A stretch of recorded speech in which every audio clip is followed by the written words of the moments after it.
All right, everybody, welcome. I'm going to call the November 13th, 2025 meeting to order. This is the Town of Fishkill Planning Board. Would you please rise and join me in the Pledge of Allegiance?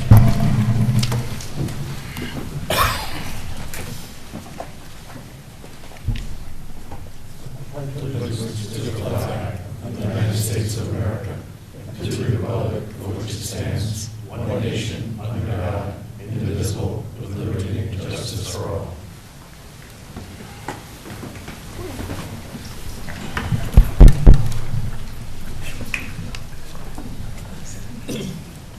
All right.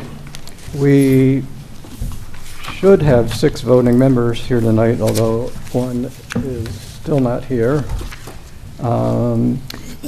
But Jody Burka is not able to attend tonight. And so in lieu of Jody's voting, I'm going to appoint Vijay Gopal as a voting member for tonight's meeting. So we will consist of 7 voting members when the 7th member gets here. Also, I just want to mention we're going to have an executive session later on tonight, the end of the meeting. And that will be to discuss proposed, pending, or current litigation. So let's get started. We've got a pretty long agenda. We've got a couple of requests for extensions of approval. The first one is 1556 Route 52 and 1562 Route 52 Site Development Plan and Special Use Permit. I don't think I'll need to read the whole thing, but it's basically the applicant requesting an additional 6-month extension. So why don't you let us know what's happening and how the application is doing? Yes, good evening. My name is Tom Kivett on behalf of Gunks Holding Corporation. The last time I was here, I believe, was April for a 6-month extension. We were still going through our DOT review and our health department review in regards to water and sewer. We did get verbal approval from DOT for our site entry, and we're still working through the water and sewer, which I was told today we're making progress on. So by the next meeting, we should have that as well.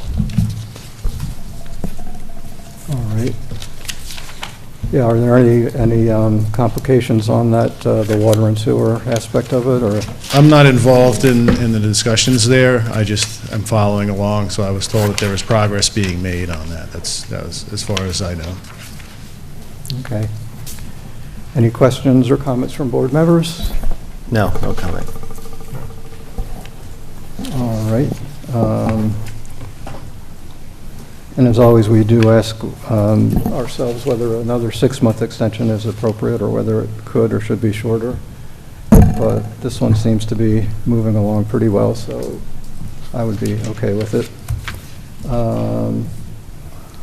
Let's see, Dominic, any questions or comments you want to make? My recommendation would be for a 6-month extension, sir. Okay. All right, then.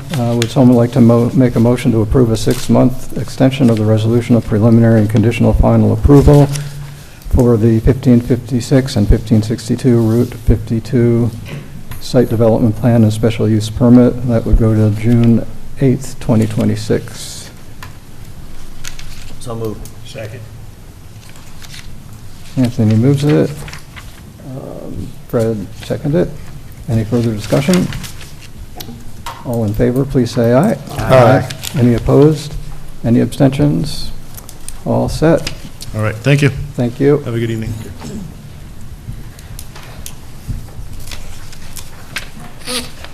And then another request for an extension is the Johnson Trails 5-lot subdivision. Board to review the submission made by the applicant's representative on October 29th. This is a request for a second 90-day extension of the resolution of conditional final approval. So welcome, sir. Mr. Chairman, Albert Roberts for the applicants, Ameritech and the Pettinella family. Okay. The engineer unexpectedly could not make it. According to him, there was a problem with the details on the engineering. He said he got that resolved. He will be back on Monday. Hopefully we'll be able to make a final submission in the next 2 or 3 weeks, but by the time it makes the loop with all the professionals, we're going to need the additional 90 days, and we respectfully ask for that. Okay. Any questions from board members on this one? All right. And we're okay with a 90-day extension on this one. That's the standard. Dominic, anything else? Nothing further, sir. All right. So is there a motion to approve a 90-day extension of the resolution of conditional final approval for Johnson Trails 5-lot subdivision? That would go to February 12th, 2026, I think. Actually, it's it gives you an extra day or two, just because that's the day of the February planning What board will meeting. the date be measured from? Well, it would be, say that again? February 10th, technically. when it- Technically, but I'm making it you're gonna be- the 12th, just in case we need to do it at that meeting. Is that okay? It's up to Dominic, I don't know. That's That would be Dominic, fine. right? Yeah. Yeah. I think that's the way we did it a couple of times recently, so that's why I did it that way. So February 12th would be the... February 12th? Mhm. Okay, thank you, sir. So is there a motion? So moved. Who moved it? Yeah, well, Bob moved it. Bob moved Yeah, I it, did it too early. and Felix seconded it. Any further discussion? All in favor, please say aye. Aye. Any opposed? Any abstentions? That passes 7-0. Thank you. Have a Thank you. happy Thanks for coming. holidays. All right, let's get to the project reviews. So the first one is the Duchess Manor site redesign and restoration, site development plan and special use permit. I will recuse myself from that one, so Anthony, if you could take over for this one, I'd appreciate it. I'll do my best. I'll be right outside when you're done. Don't go too far. Yeah, don't make it too long. Good evening. Just a couple of things. I know this project last appeared before us at the August Planning Board meeting. The applicant did make a submittal on August 27th and a subsequent submittal on October 29th, so that'll be the focus of our discussion this evening.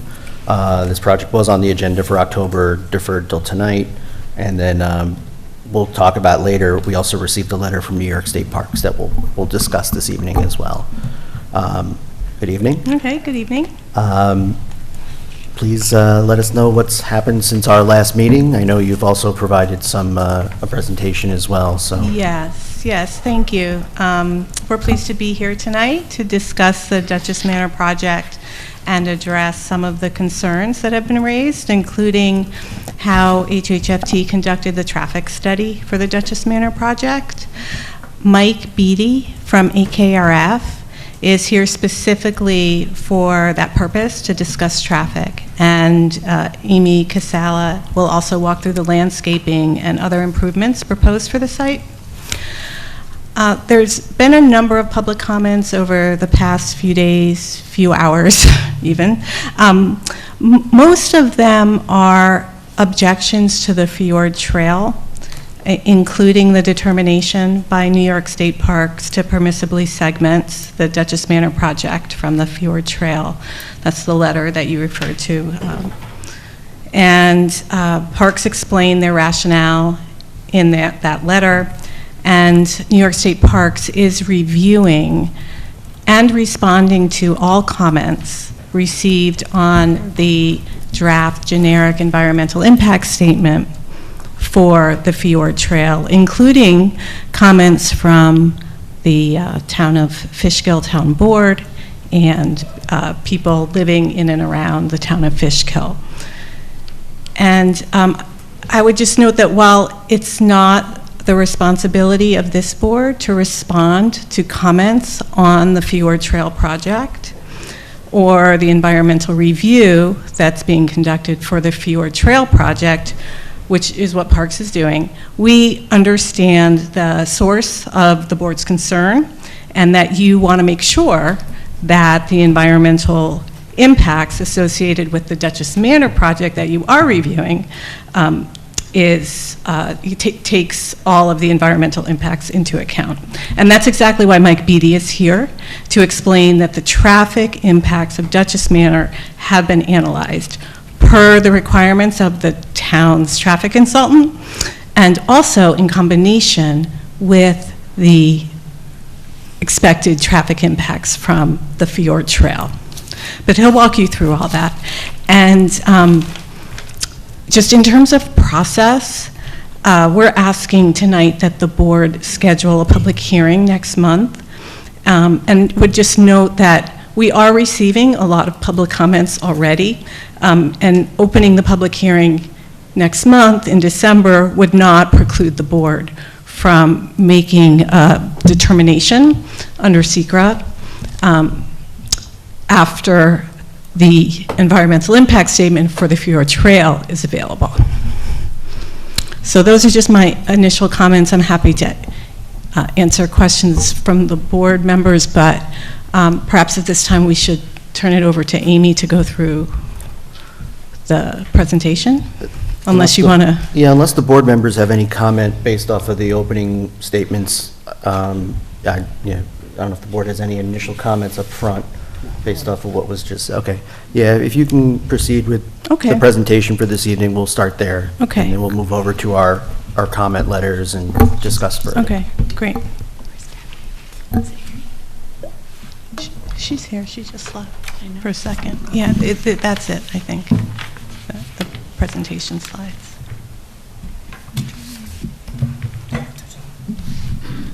There we go.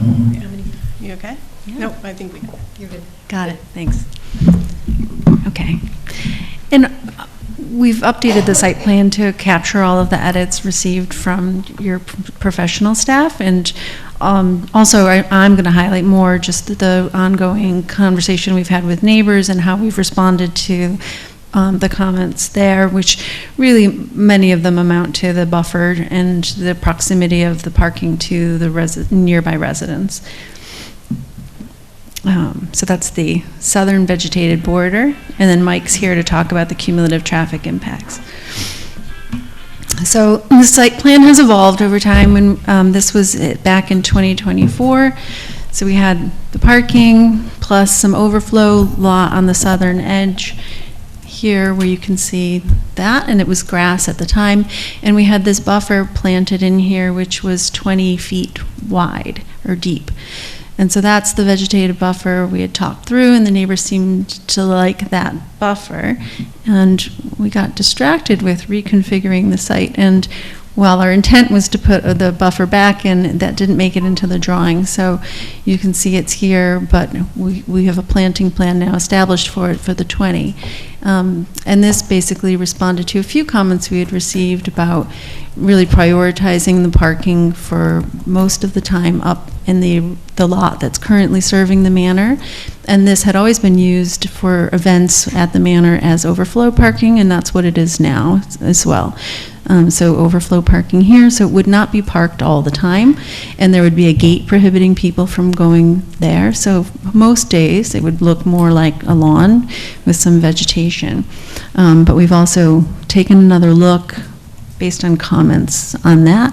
So we've actually doubled that buffer. So it had been 20 feet deep, and now we're at 40 feet deep, and we've kind of pulled this into a tighter, framework of space there to kind of edge it towards us and to make a bigger buffer. So I think that's responsive to the comments we'd had about the visual impacts from the homes that are immediately south of here and sort of what they're going to experience in terms of views of cars coming in and out. And again, most days, this is where primarily the parking occurs. This is just overflow. Any questions on that evolution? This just shows you that difference between the 20 and the 40 feet difference in measure on that side and how this total footprint has shrunk. What would determine when the overflow is to be used? Is it intended for certain months of the year? How is that decision made? Just based on capacity. So when everyone's parked in the spots and you still have somebody coming in.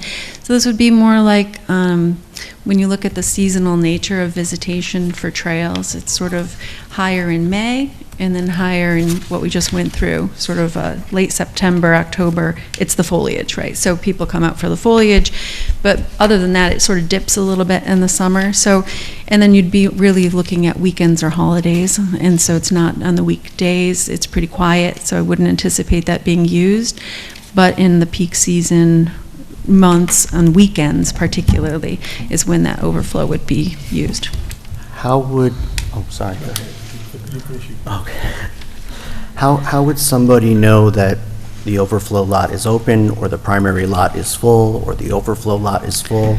Would there be some sort of signage at the entrance? Because you certainly don't want more vehicles entering Yes. the lot than can be accommodated. Yes, so what we've looked into is parking technology that would track how many cars have come in or out, and we know the capacity. So if we know, like, the lot's full because we had that many cars come in and no one's left, and so we have some signs that would say lot full, or then we know staff-wise when we're getting to 80% full, 90% full, and it's only 10 o'clock in the morning, somebody goes and raises the gate and you open the overflow. I don't recall seeing that signage as part of the plan. I may have missed it in the previous submittal. Is there? We can review it. The parking technology is something we're just picking out now, and that they come with signs, but Yeah, we definitely would want to see how that's Sure. communicated. Like, I know, like, state parks, they have like a aluminum sign, they just pull it down, oh, it's full. Or sometimes it's electronic. yeah. I don't know if electronic is something that we would want in the area, but some sort of notation, so somebody's driving by, says, oh, it's full, let me not pull in here. So, yeah, some more information on how that would be presented to the public would be very helpful. Sure, great. Sorry, Fred. This is the third or fourth time I'm bringing it up. We're ready for you. Okay, talk. So that. By the way, the audience, I'm talking about RVs. So the RVs and buses would go into this gravel lot. But if it's going to be closed, will there be a gate? We'd allow that. And again, school buses, it was like if a school group were to come to do an education program, they could, depending on the volume of parking in that lot at that time, either park in the lot or go into the overflow. We'd open that up for them to come as they wait for the kids. And if an RV wanted to park for the day, we could make an accommodation. We'd have staff on site. Okay, you're going to have a signage for that? We can incorporate that in the signage. When I go to other spots, Mm-hmm. including up and down Route 9 with Roosevelt and with Vanderbilt and Eleanor's place, they have actual spots. Mm-hmm. So, Yes, we can incorporate that in the signage plan. thank you. Any other comments from board members? Okay, yep. Okay, so on to Continue. traffic. Good evening. My name is Mike Beatty. I'm a Senior Vice President with AKRF, and I want to go through the components of the traffic study for Dutchess Manor, the current application in front of you. I'm going to kind of show how we build up the traffic analysis, just to, if there's any questions or clarifications on that. The first thing we do is we go out and we collect counts at the intersection of Route 9D and where the driveway will be. We coordinated with CPL on when to count and where to count, and so we collected those in October. We did a weekday count and we did a weekend count, Saturday and Sunday morning and afternoon. When we build the traffic, the first thing we do is we take those existing counts and we grow them by 1% per year up to where our build year is. And so for in this case, it's 2027. The 1% is something, again, reviewed by CPL. State DOT has advised us for this roadway, 1% growth rate. So we build up to get to that 2027, and that's our baseline that we compare to. So no Dutchess Manor in 2027, this is what we would expect. From there, we take the trips generated by Dutchess Manor and add those on top of that baseline. So the Dutchess Manor trips have a couple components. One of them is the number of trips coming just to visit the manor. So there's a new manor there, there's a new visitation center there, I want to visit it, I drive for that purpose. The other trips are generated because of the parking lot itself. Obviously, with what's going on with the Breakneck Ridge Connector project, the loss of some of those informal spaces, which, to be honest, is a good thing, it's safer. Those spaces are now being accommodated up at Dutchess Manor. So imagine taking some of those informal spaces and pulling them up to this location. Now, what we did here is that when we generated it, the trips for Dutchess Manor, the reality is some of those vehicles that were there today would shift to this lot. We didn't take that credit. We assumed whatever we counted in October 2024, anything that was going to Dutchess Manor were new trips. The reality is likely some of those trips would have already existed and shifted over to Dutchess Manor.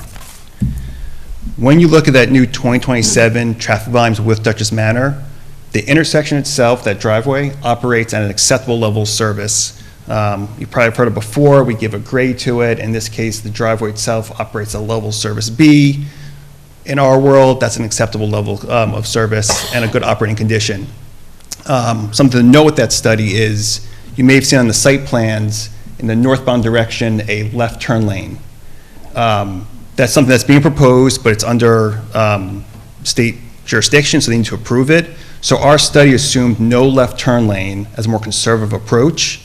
It would have a worse level of service without the left turn lane. The hope would be state DOT approves the left turn lane, it's in place. If some reason they didn't, our analysis at least accommodates for that. And again, these results were confirmed by the town's consultant. So that's the current application that's before you.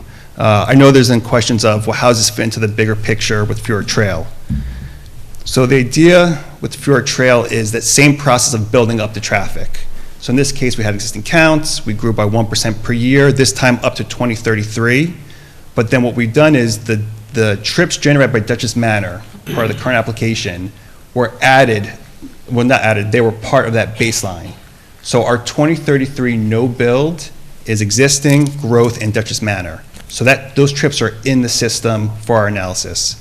And then from there, we added trips generated by the Fjord Trail itself. That FEIS is actually in progress. I think we're hoping to submit it early next year. But I can tell you from the traffic standpoint, we've shown that for the driveway itself, we'll continue to operate at an acceptable level of service with Fjord Trail in place. So, while not part of this application, if you're looking for the big picture of what happens at this driveway when Fjord Trail is open, we're still showing an acceptable level of service. And again, that's without the left turn lane. So that's how we build up, and that's how we've analyzed these two projects. So that was just a high-level summary, but any questions, I'd be happy to answer. Any questions from board members on? I want to walk on the trails. I'm from local or I'm from out of town, doesn't matter. I have a dog. I'm going to go in here, I'm going to park. A bus is going to take me to one of the 5 different locations. Are they going to be parking at those other locations too? I have to confirm, but when Dutchess Manor is open, there is a shuttle stop there. I'm not sure, I have to confirm where those other stops will be. The idea was once Fjord Trail is open, it would stop at multiple places. I'm not sure if when just Dutchess Manor just goes from Dutchess to. Well, if I'm just. But the idea is there's a shuttle there. Yeah, but yeah. Once I've seen the house. Yes. What are the amenities am I going to have there? There's no place for me to walk. Correct. So some people are going there. You're saying that the only place people are going to be is who are going to stop there? No. To use the bathroom or to? No, there's 2 components. One is people who do want to go to see the manor and leave, so that's there. I understand that. And then there is another component of the people who drive to the lot, park, and then say, I want to take the shuttle to get to the trail system, which I can't park at as frequently now because those informal spaces at Breakneck Ridge are now gone. So our traffic study assumes people are driving there in the parking lot, parking, and a shuttle's taking them to one of those destinations. So the shuttle will begin operating when Dutchess Manor work is complete? Correct. Before the Fjord Trail is complete? The shuttles will begin once Dutchess Manor is complete and take people to existing trail locations? Correct. And like I said, is there also going to be parking at any of the other trail locations? Yes, so in the realm of this lot serving the existing trails, that connection's made with the shuttle, and we do have, obviously, when Breakneck's through with its construction, it will have off-street and on-street parking in that location. But again, as Mike said, people used to cram in every which way. So the total organized parking is going to be a little less than what was allowed. So now you might have the same number of hikers, but we're asking them to park here and take a shuttle down instead of trying to cram dangerously into that corridor. So that's how that connection was made. And then as we do full build out for Fjord, there would be a few other additional lots, and those are covered in the FEIS. Okay, and there's going to be no longer any parking on 9D? There is Actual parking on 9D I'm talking about. only in the area near Breakneck, north of the tunnel. And so on this side of the tunnel, there are some on-street parking spaces, but they're going to be off to the side in a way that they're not right now, so you can really safely open your door without it coming into the middle of traffic the way it is right now. And then there's a sidewalk you can walk on, so you're not in the road. So there's some, but it's organized and off-street, technically, literally, legitimately, not just on some dirt. It's off-street parking that's formalized. So when the bus leaves the Duchess Manor, Mm-hmm. and I want to do one of the trails that doesn't really have parking, you're going to have a bus stop somewhere off 9D to do it? Yes, the Breakneck site plan has a little shuttle pull-off on either side. So you can pull off, get out, you're dropped basically right where the bathrooms and all the wayfinding signage is, and then you can start walking towards the trails. There's Wilkinson, or you could walk to Breakneck. And then on the return trip, there'll be a spot where you can catch the shuttle and come back up the hill to Duchess Manor. Okay, one other question, because we talked about it way back when. Yeah. Is there going to be any entrance to the trail directly across from Duchess Manor? Is there going to be any what? Entrance to one of the trails directly across from Duchess Manor? Because I believe it sort of showed that way back when, but we never put a crosswalk in, we never did anything for those people. And I don't think you've ever had it on your plans. Where people want to park at Duchess Manor, walk down across 9D, knife in hand, all right, and cross over.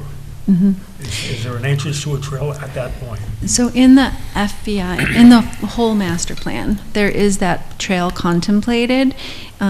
We could put it in or not put it in. Right now, we had the site plan designed without it.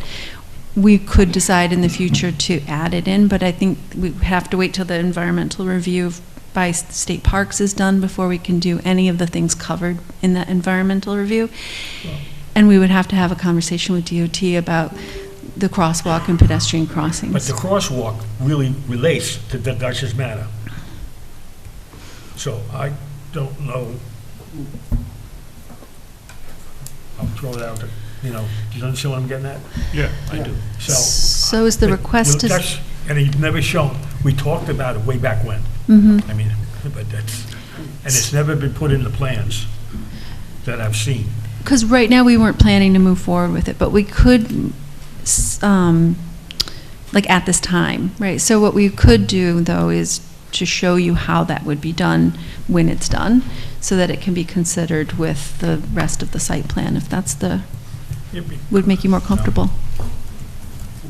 Yeah, it would seem that whatever would be required for that would be part of the traffic study.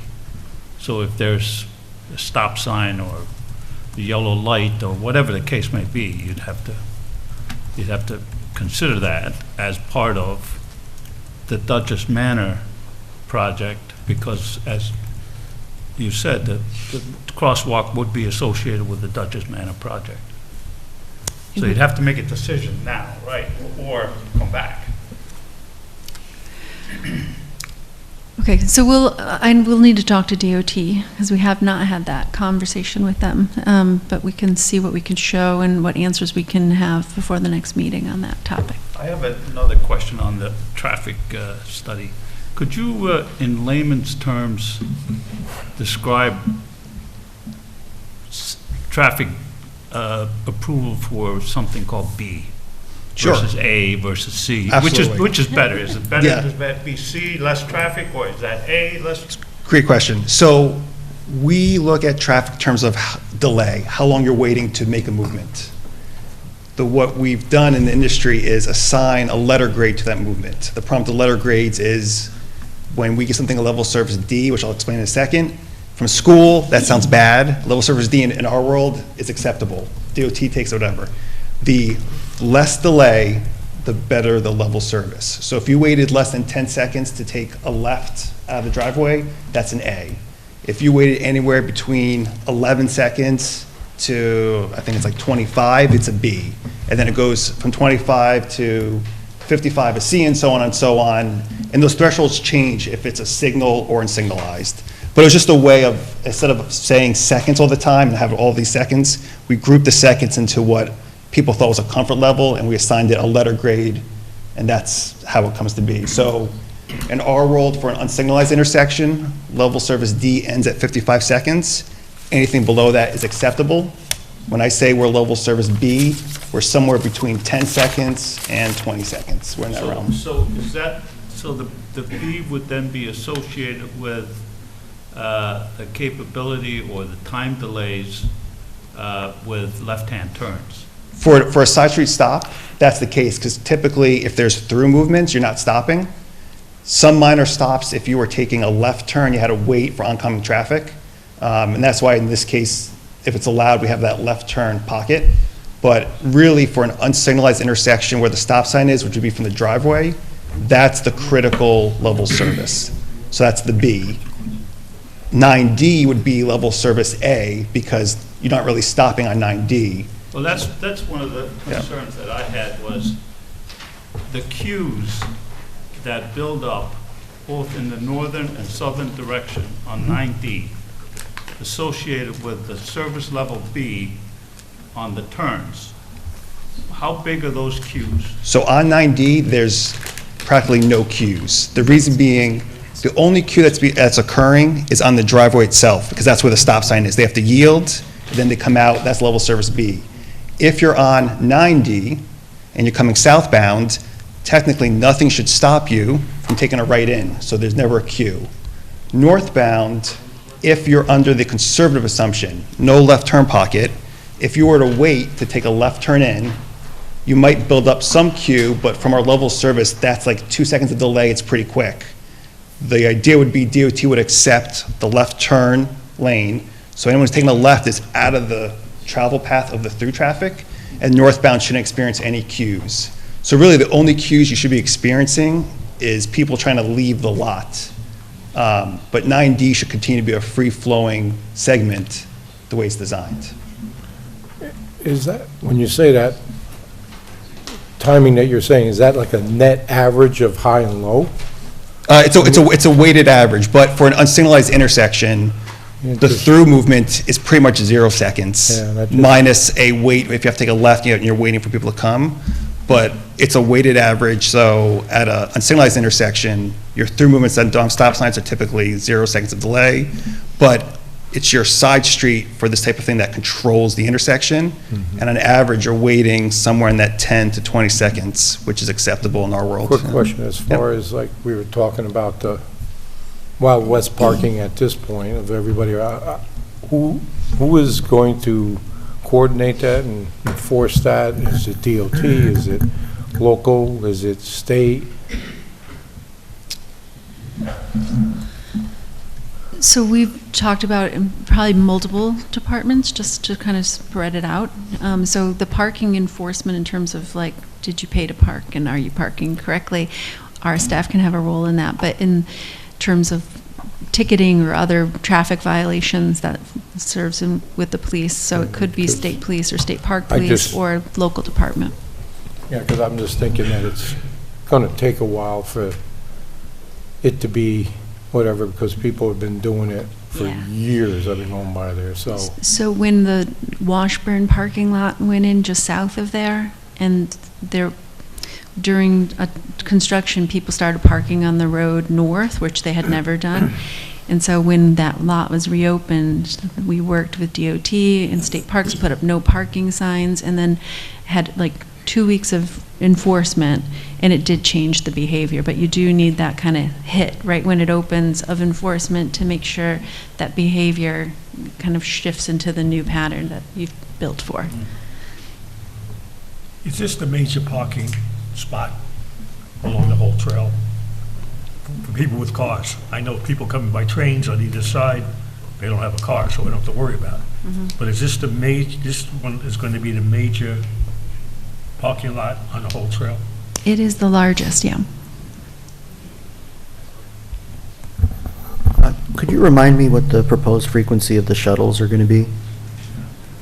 We are still working out the schedule, and you don't want to be running around an empty shuttle, but there are peak things. So we're looking at having, when it's operating, 15-minute lead times probably between or even shorter if it's just going, we're evaluating different loops. So you could have a loop where it just goes Dutchess to Breakneck, and that's, a 7-minute drive plus people getting on and off. So maybe it's a 10-minute wait time till the next one comes and you can get on that one. And then once an hour, what have you, might want to run to a train station, pick people up who've come onto the train on a weekday when the Breakneck train station currently would not be open. So you could do that to kind of serve the people arriving by train in the week. In the weekend, we would hope that they're arriving at the Breakneck station. I think it's... For bicycles. What was that?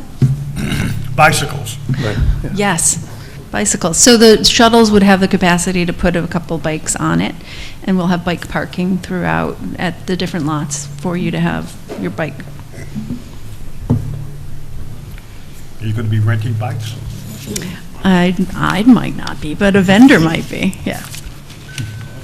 I mean, we could talk about it later. I think as part of the approval, I mean, the frequency of shuttles coming to the site and when they're going to run, they can't run earlier than this time or later than this time, I think is something that this board would be able to consider as part of an approval for this. I mean, I also see the schedule changing throughout the year as well. There's going to be, Right. months where there probably won't be any.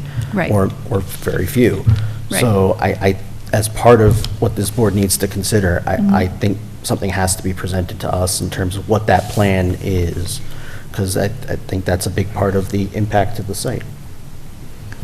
Yeah, in addition to that, if I may add, Anthony, is that, and this is entirely premature, but I'll just throw it out there as an option for the board to consider as you continue to evaluate the application, but there may be a circumstance where the board may want to consider a post-opening evaluation of how the site is operating, and whether or not there's adjustments that need to be made.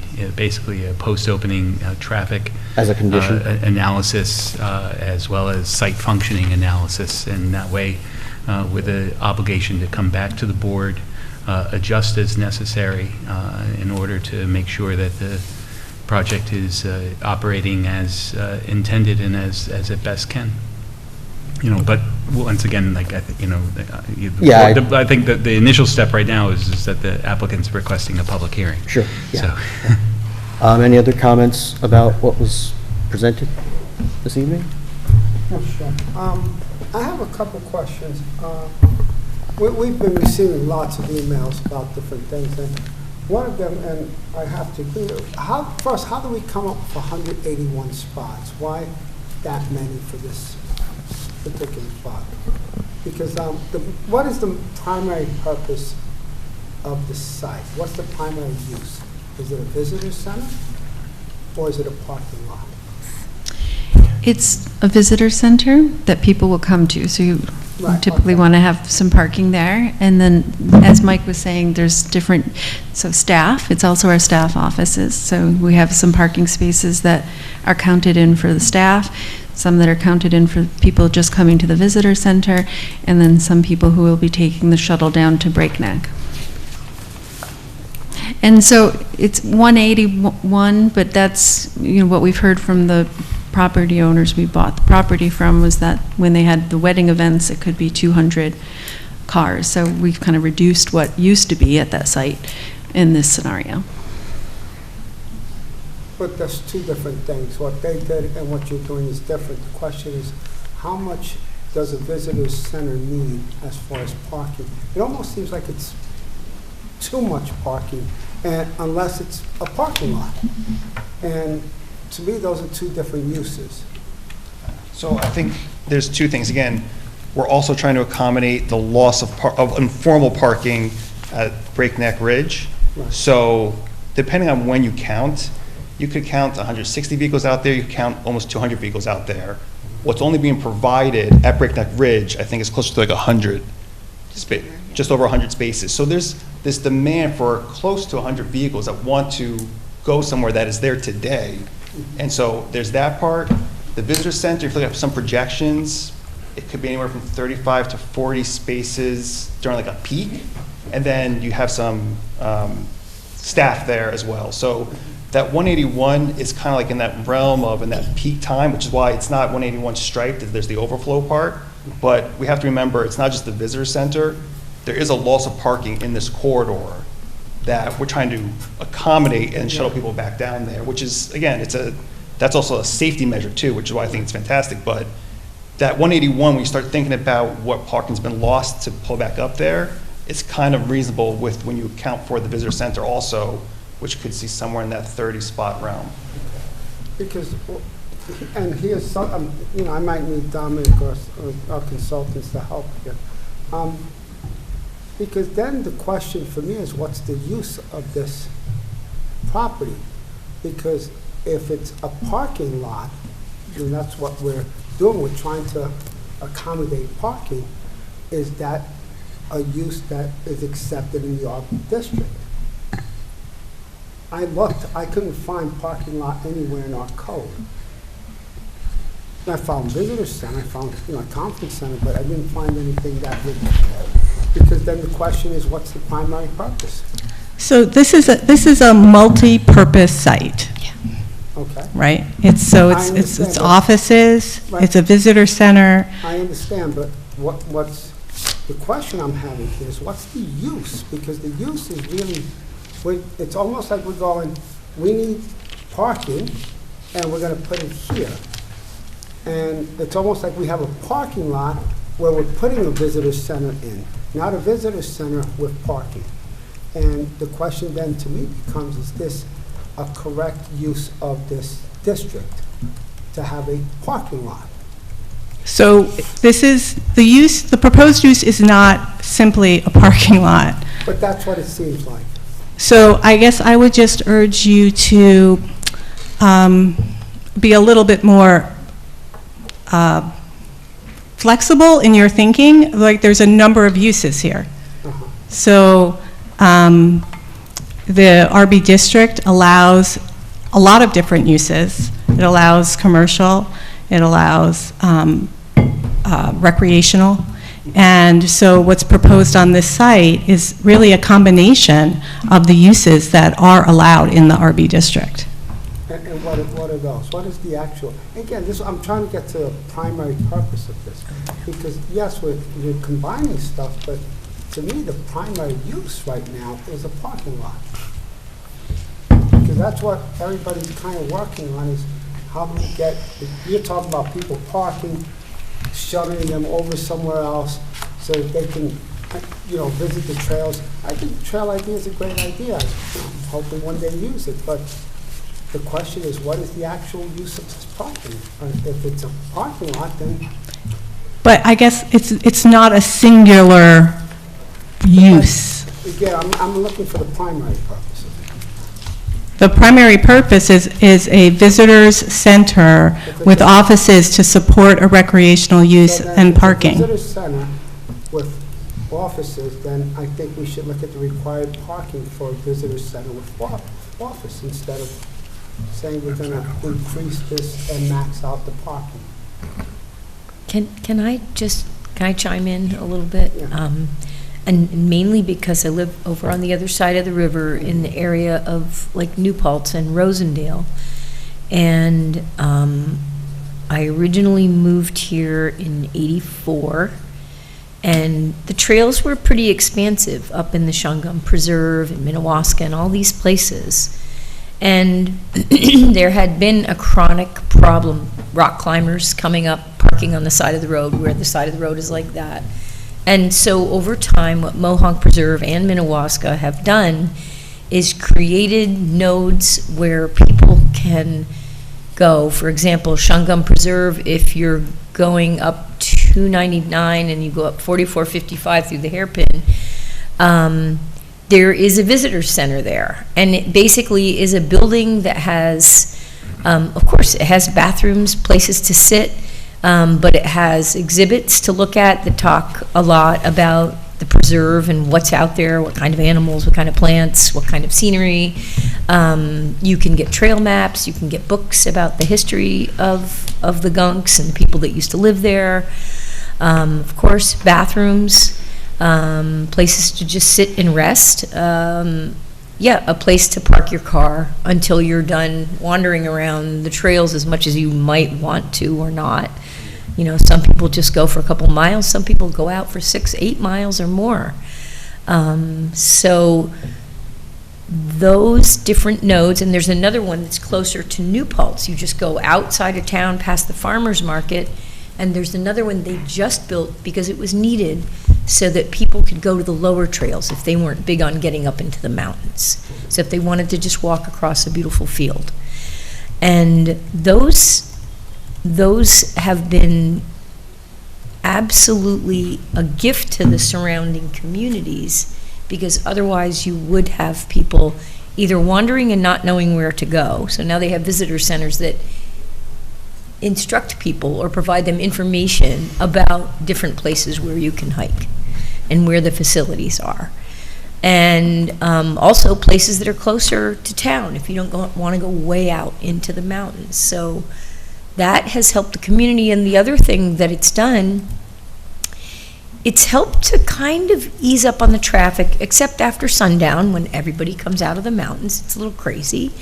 But it's also been a boon to any kind of local business near any of those trailheads, whether it be a farmer's market, a little restaurant, a little variety store, or people funneling either into Rosendale or New Paltz, or maybe heading on up to Kingston, that kind of thing.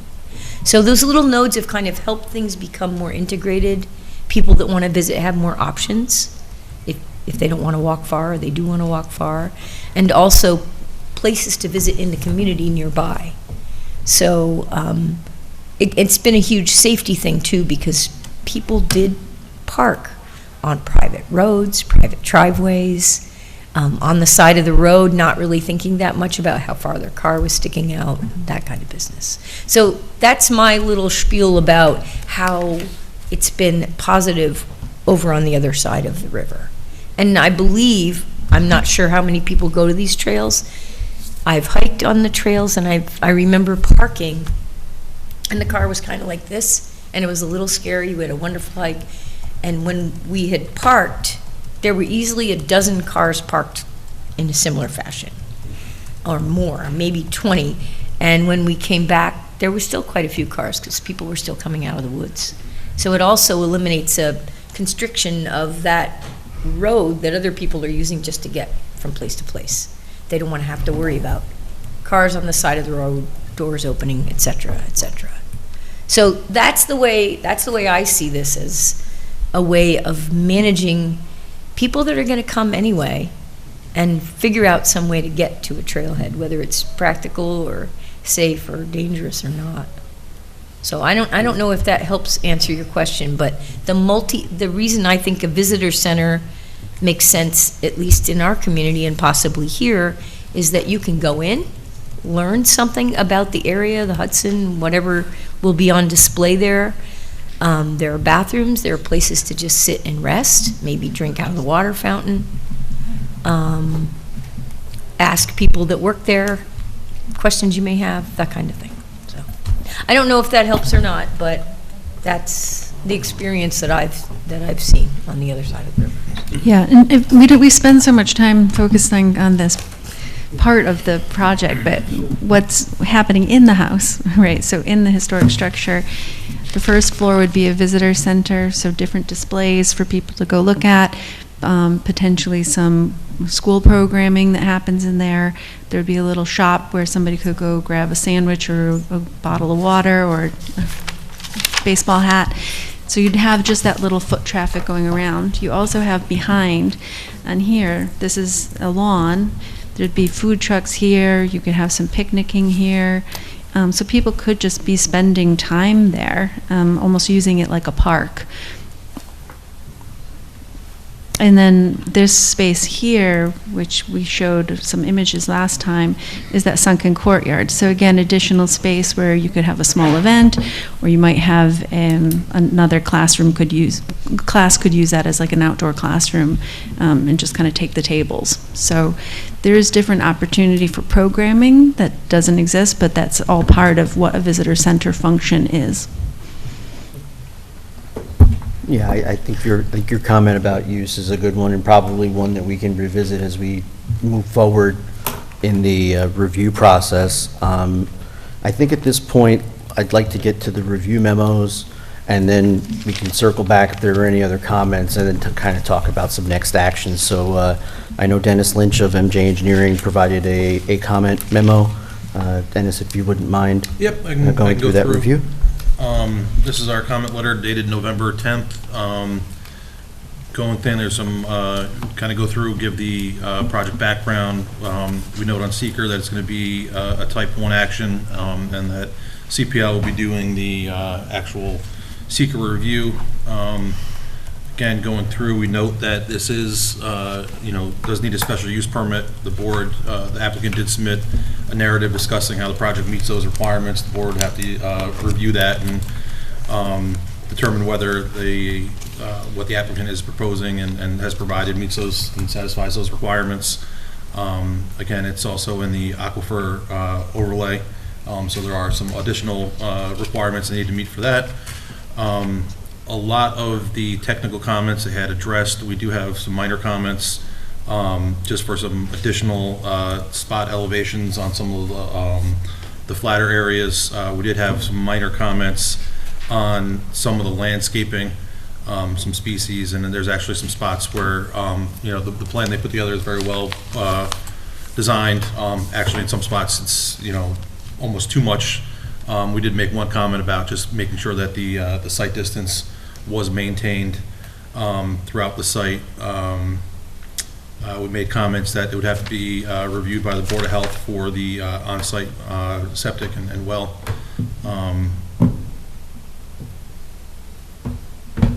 And technically, we did have, they did provide a SWIP for the stormwater. We had some minor comments on that, but nothing that would be a showstopper at this point.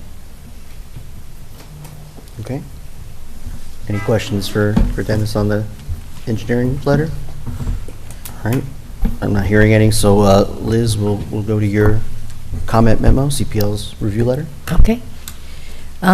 So the board has already declared its intent and declared themselves lead agency at the December 2024 meeting, and there still are some comments that remain to be addressed, but a lot of comments have been addressed so far. I just want to touch on a few things and then come back to process.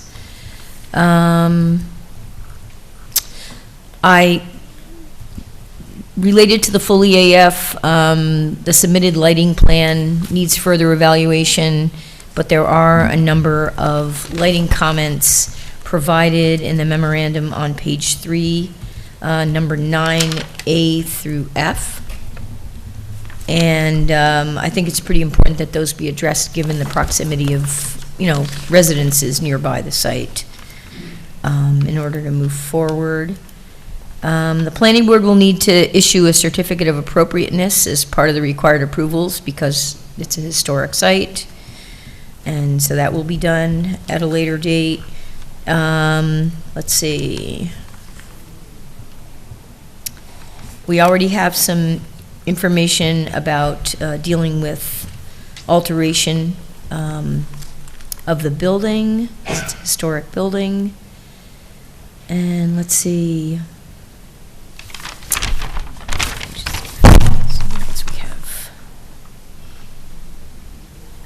The entry identification sign requires planning board review, so I think it would be helpful to have something sooner rather than later. And let's see.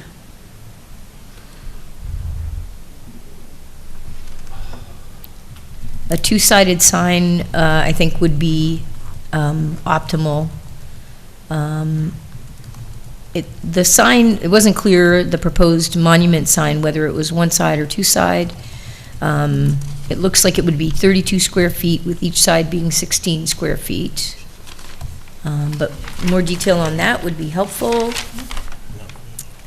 And we need a copy of New York State DOT comments about access design and the Route 90 pavement markings. And then, based on the progress that's been made so far, I think it might help to have the board authorize CPL to do a draft full AF Part 2, just so that the board can start talking about potential impacts. Nothing more than a full AF Part 2. So that is one suggestion.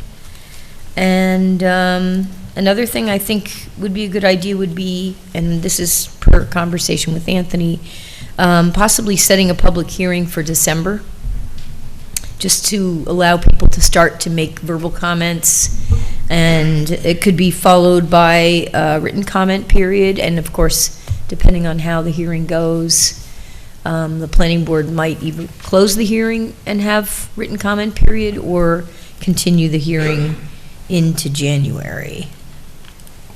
And those were my main concerns.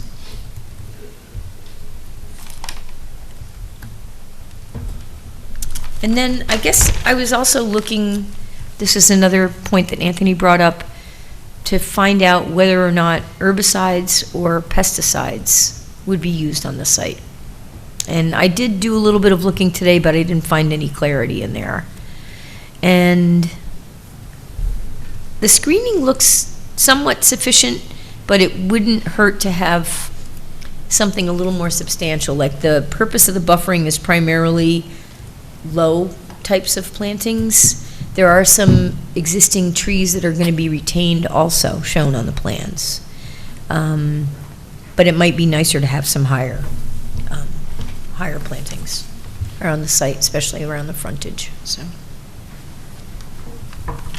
Yeah, appreciate it.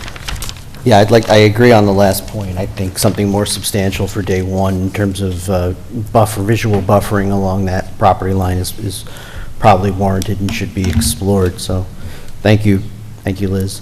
Dominic, I'm going to turn to you next. I'm sure you've probably predicted that. There are a few suggestions that Liz made. I know there was also a letter that we received from Parks as well.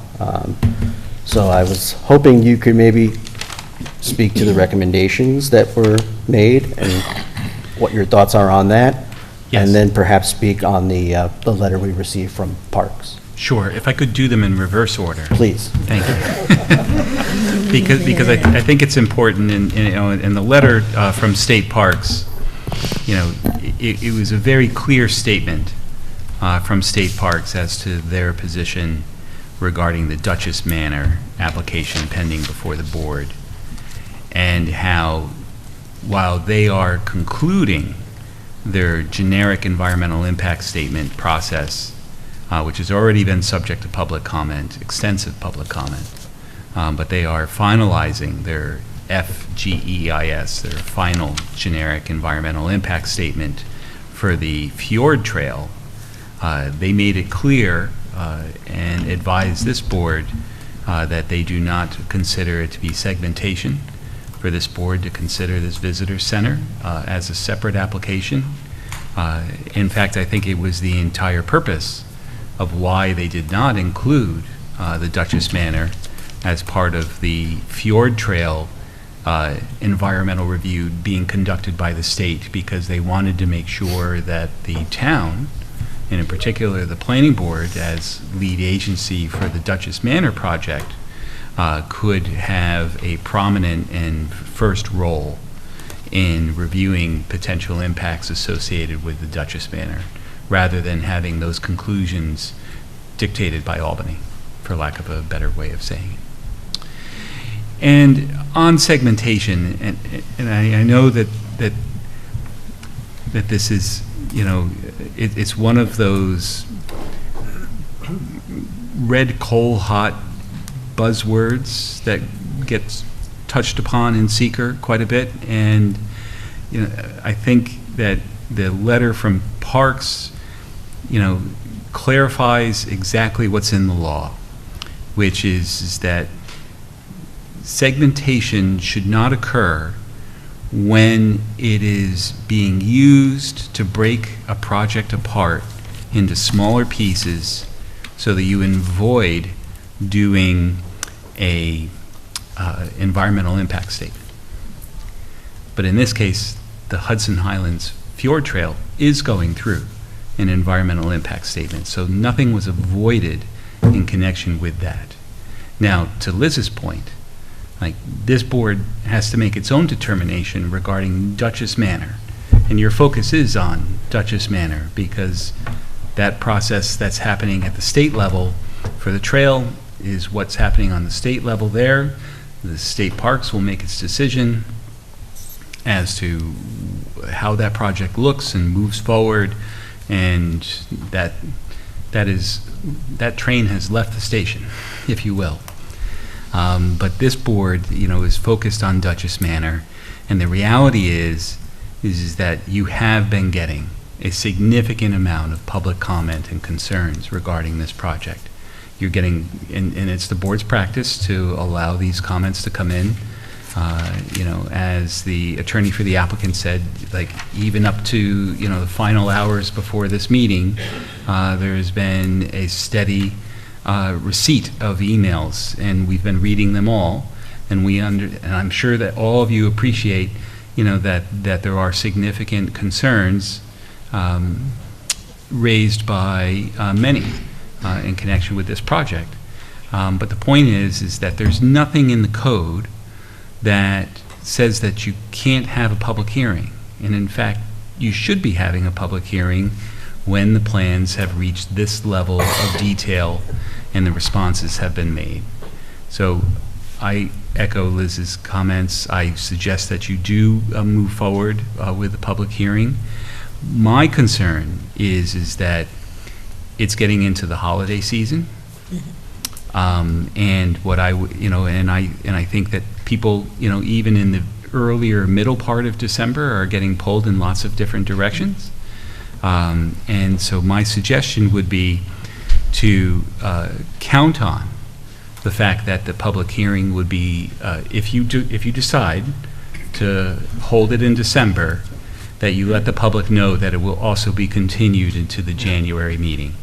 That way they don't feel that they need, to rush to get their comments in, that they don't feel that they need to be here necessarily if they've got, a school play or, or a performance or a holiday party or whatever the case may be.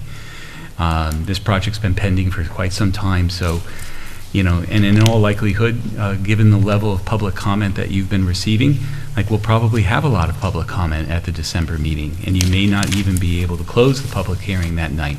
So call a spade, and say that the public hearing will be continued to the January meeting, and beyond as needed if that's the case, but at least letting the public know that they're going to have those two opportunities to do it. The one thing, not to end on a discord note, but I would recommend that you hold off on an EAF Part 2 at this time, because frankly, you won't have time to review it, I don't believe, at either a December or probably January meeting. And it also, I think the board would benefit from hearing from the public, on these concerns before you start drafting whether or not something is a small or moderate or large impact. I appreciate that, Dominic. Thank you. Comments from board members on anything our consultants have said? Sir? Sure. A lot of the comments that we've had over the period of time about the whole trail, how do we limit it just to our portion of it, which is the Duchess Manor? Well, there's only so many things that you have control over in life. And, you don't necessarily have control over what exactly people say. We can certainly advise them at the beginning that there has been, a separate environmental impact statement with public comment regarding the trail. And if they want to use their time before the board talking about the trail, like it's not the best use of either their time or providing the best information to the board, because the focus should be on the particulars of the Duchess Manor proposal, like this particular site, rather than the trail, in my opinion. Of course, I agree with you.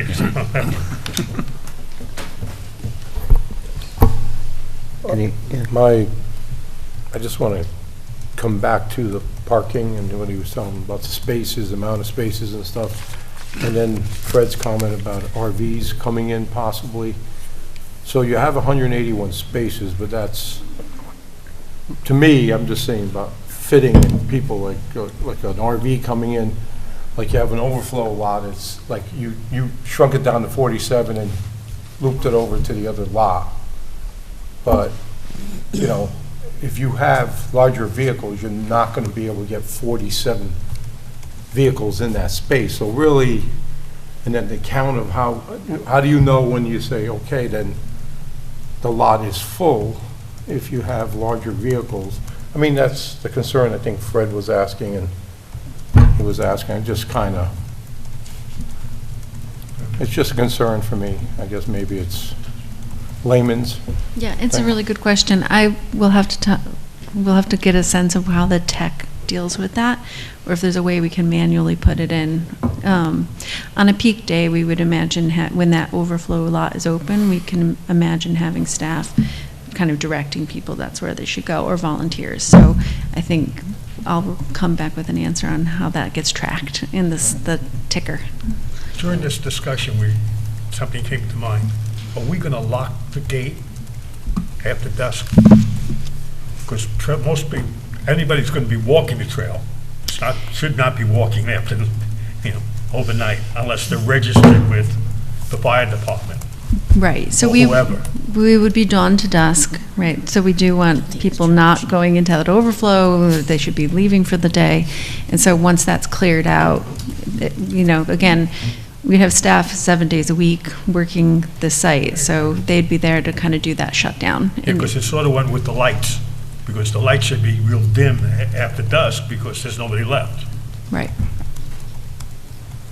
Just throw that like that. Yes. That's an untenable situation, because, I can tell you that I've come dozens of times off the trail after dusk for various different reasons. And so there has to be some accommodations for that, because people will come off the trail after dusk. Maybe not at midnight, but, you get held up for whatever. Well, the ones after midnight, we have to find them. Don't stay out there. It's the trail life. All right. If there aren't any further comments, I do agree with Dominic's recommendation that a public hearing be set for the December 11th meeting, fully expecting, as Dominic said, that we would likely extend that into January. I don't know if that would become part of a motion. How would we do it in that? It could be, and my point is that it might be helpful to the public to know that, so that the public hearing notice actually says that the public hearing will be opened at the December meeting and continued at the January meeting. That way, just so that everyone is clear, as long as the board is comfortable with that. I mean, it means continuing it on, but frankly, given the level of public interest in this project, I think it's reasonable to assume that you will get comments at both December. Yeah, I was just more questioning how the motion would go. Yeah. Okay. I mean, I'm on board with that approach. It seems like I'm getting head nods from board members, so. You okay with that, Debbie? Okay. Then I will ask, do I have a motion? Do I have a motion to set a public hearing for Duchess Manor site redesign and restoration, site development plan and special use permit for the December 11th, 2025, and I believe it's January 8th? So moved. 9th. I'm sorry, no, you're right. I apologize. Is it? No? Yep. Hold on. January 8th. Wrong day. 8th is the second Thursday of the, yeah. Yep, you got it. So December 11th, 2025. Correct. And January 8th, 2026. Correct. Planning board meetings. So moved. I have motion. Do I have a second? Second. Any further discussion? All right, all those in favor, please say aye. Aye. Oppose? And we have the one abstention. So we have the public hearing set.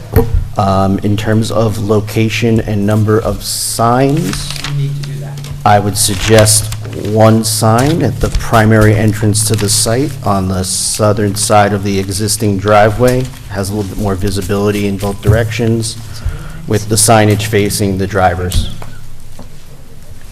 Actually, it has to face double face. Oh, it's Double-sided. double-sided, but Yeah. yes. Yep. Any other thoughts to that? All right. Just the one? Just, yeah. I will get you a public hearing. Okay, that's what I wanted to ask you. Thank you very much, everyone, and just want to wish you happy holidays. We'll Thank you. See you And in before- December. Yeah, before we move on, I do want to just make a comment to the public. The board does appreciate the interest, the concern, and the time, honestly, that have gone into the comments that we've received, and they are part of the project file and record. My only recommendation would be in the future to provide those with a little bit more advance notice of the meeting. As it was mentioned, a lot of the stuff came today. People on this board work. Those who don't work are busy too, so please, some consideration for that. And just a reminder, the public hearing is for the Duchess Manor site, so please keep that in mind for the next meeting. Okay. Thank you. Thank you. Have a good evening. Thank you.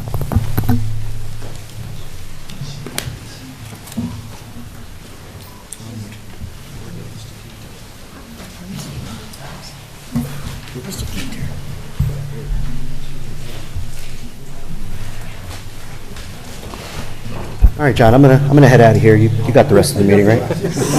No, you can't get out of it that easy. I figured I'd try. All right. So we are on the next item, right? Fishkill Medical Park. This will be site development plan, special use permit, and subdivision. Board to review the submission made by the applicant's representative on October 23. Draft full environmental assessment form, Part 2, a draft FEAF, Part 3, and a draft neg deck, and to consider adopting and authorizing the planning board chair to sign the aforesaid documents. Welcome, Jeff. Good evening. Before you get started, I just wanted to update the board on the fact that we received 3 letters, as I think the applicant is aware of, relevant to the project within the last 24 hours or so, and the board has seen them all. And so what I'd like to do, so there are 3 letters. I'll just briefly mention for the audience what they are. One is a letter from Cassandra Britton, attorney representing the Friends of Fishkill Supply Depot.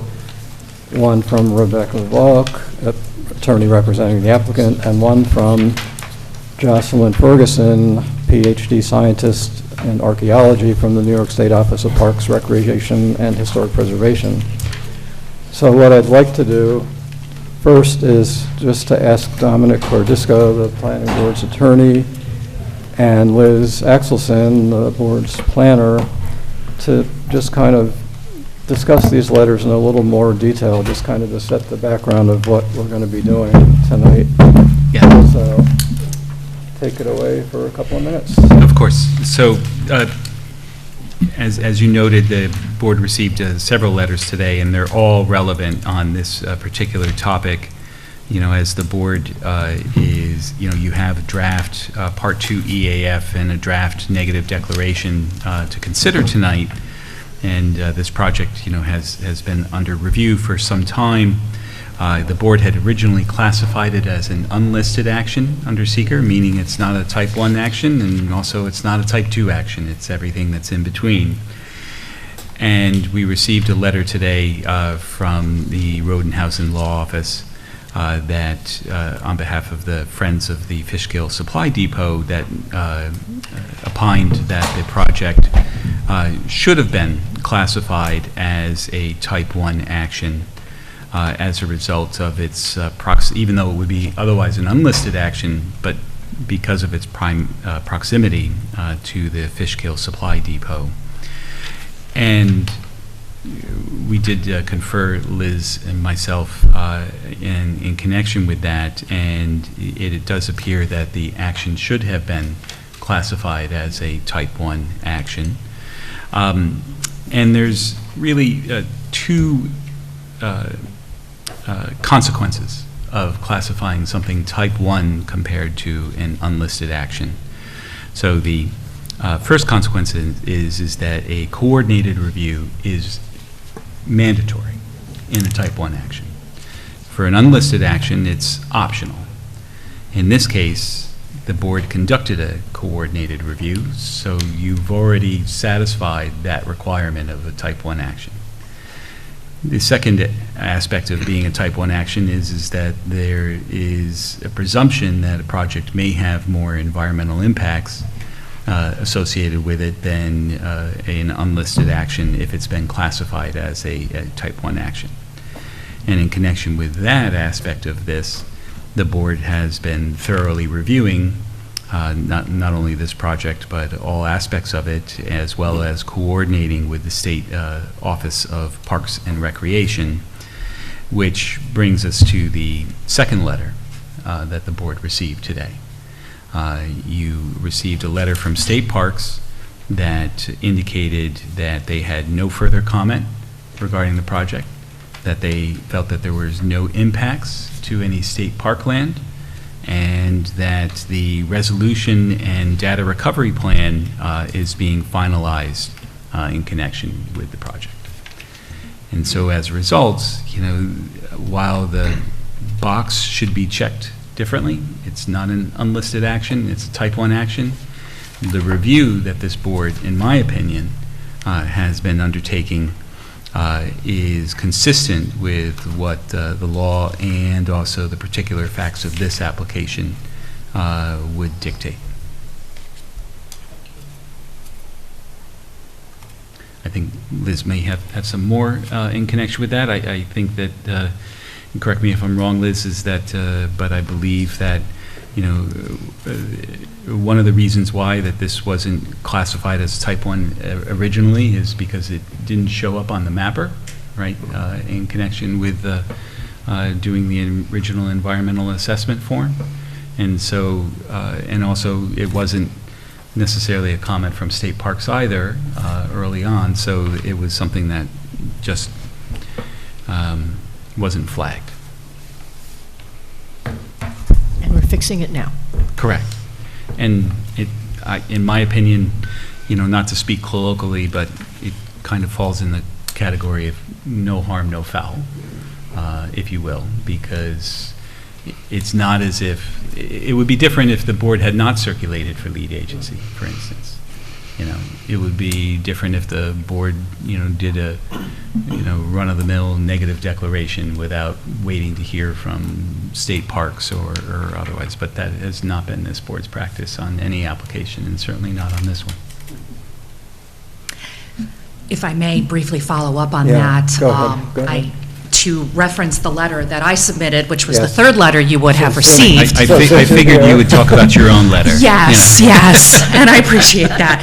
So, yeah, everything council, I agree with everything council says, as you would expect, but I would just note that it's not even just colloquially that he's making that point. The courts actually support this point, that something that's been identified as unlisted and either during the course of the project or because of a misclassification is found to be a type 1, but you have undertaken a coordinated review with all the involved agencies, that the case law actually uses the term, the misclassification is of no moment, because you have taken all those substantive and procedural steps already. So I know it seems a little scary when the letter came in, wait a minute, we misclassified it?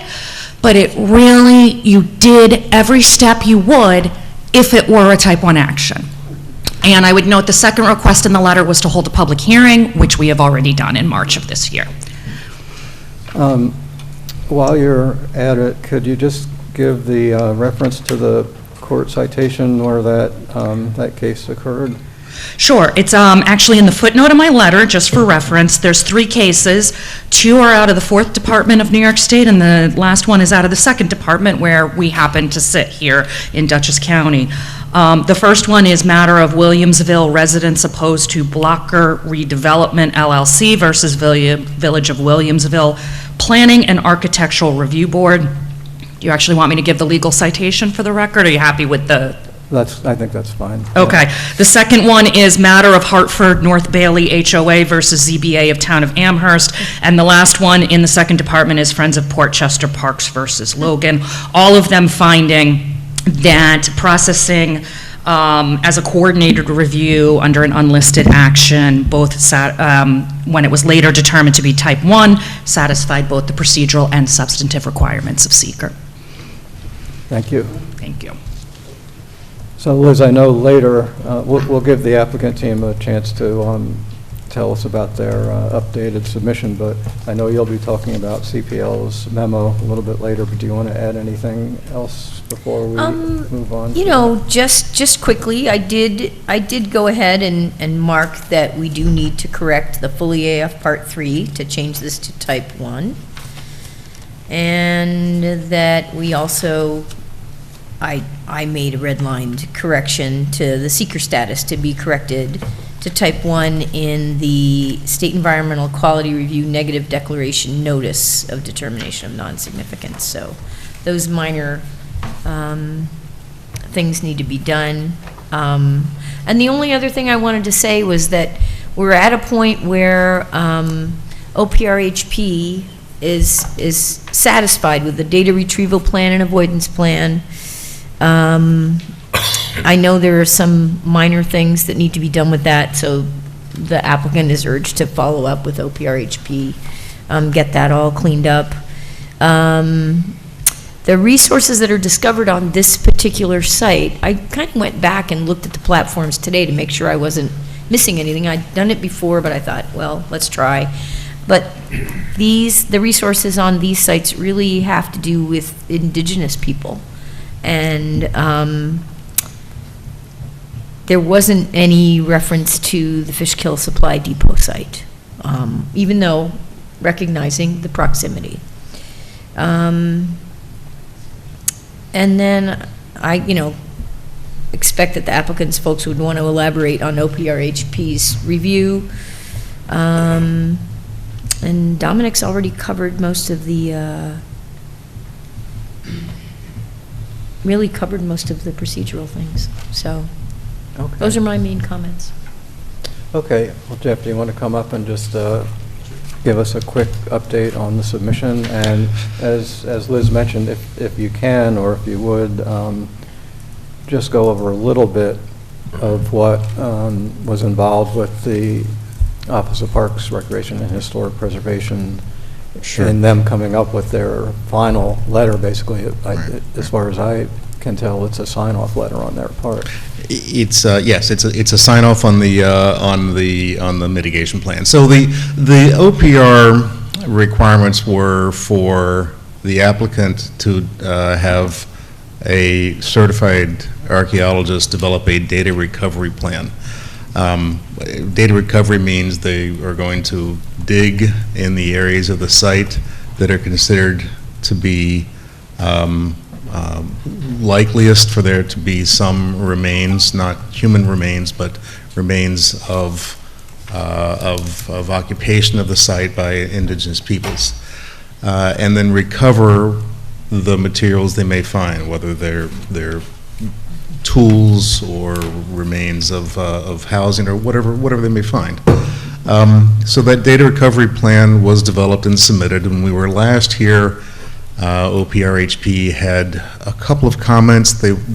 Literally a couple of comments. They wanted to change a contact person in the data recovery plan, and wanted to add an appendix. I believe it was from the Delaware Nation that had a procedure in place if human remains were discovered. They have a process, mostly about leaving them in place. So those two changes were made. That document was resubmitted, and that resubmission of the data recovery plan was what we then submitted to you prior to this meeting. And then the letter that you received today from OPRHP says, that's it, we got it, you answered our comments, we're done.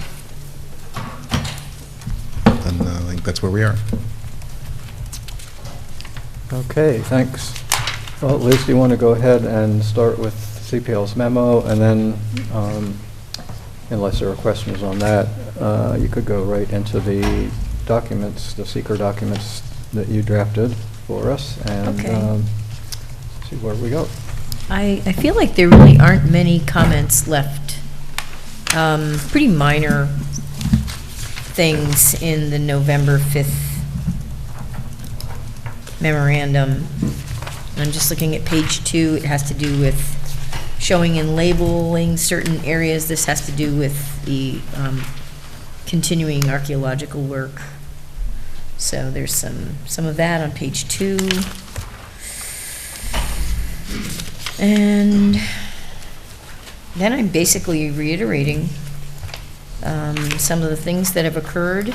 At the bottom of page 3, number 7, we had kind of conferred back and forth about the steps, and these are actual plan notations having to do with the sequence of activities on the site, dovetailing the investigation that needs to be done along with the beginning of construction. So I won't bore you with those details, but they start at the bottom of page 3 and go to the top of page 4.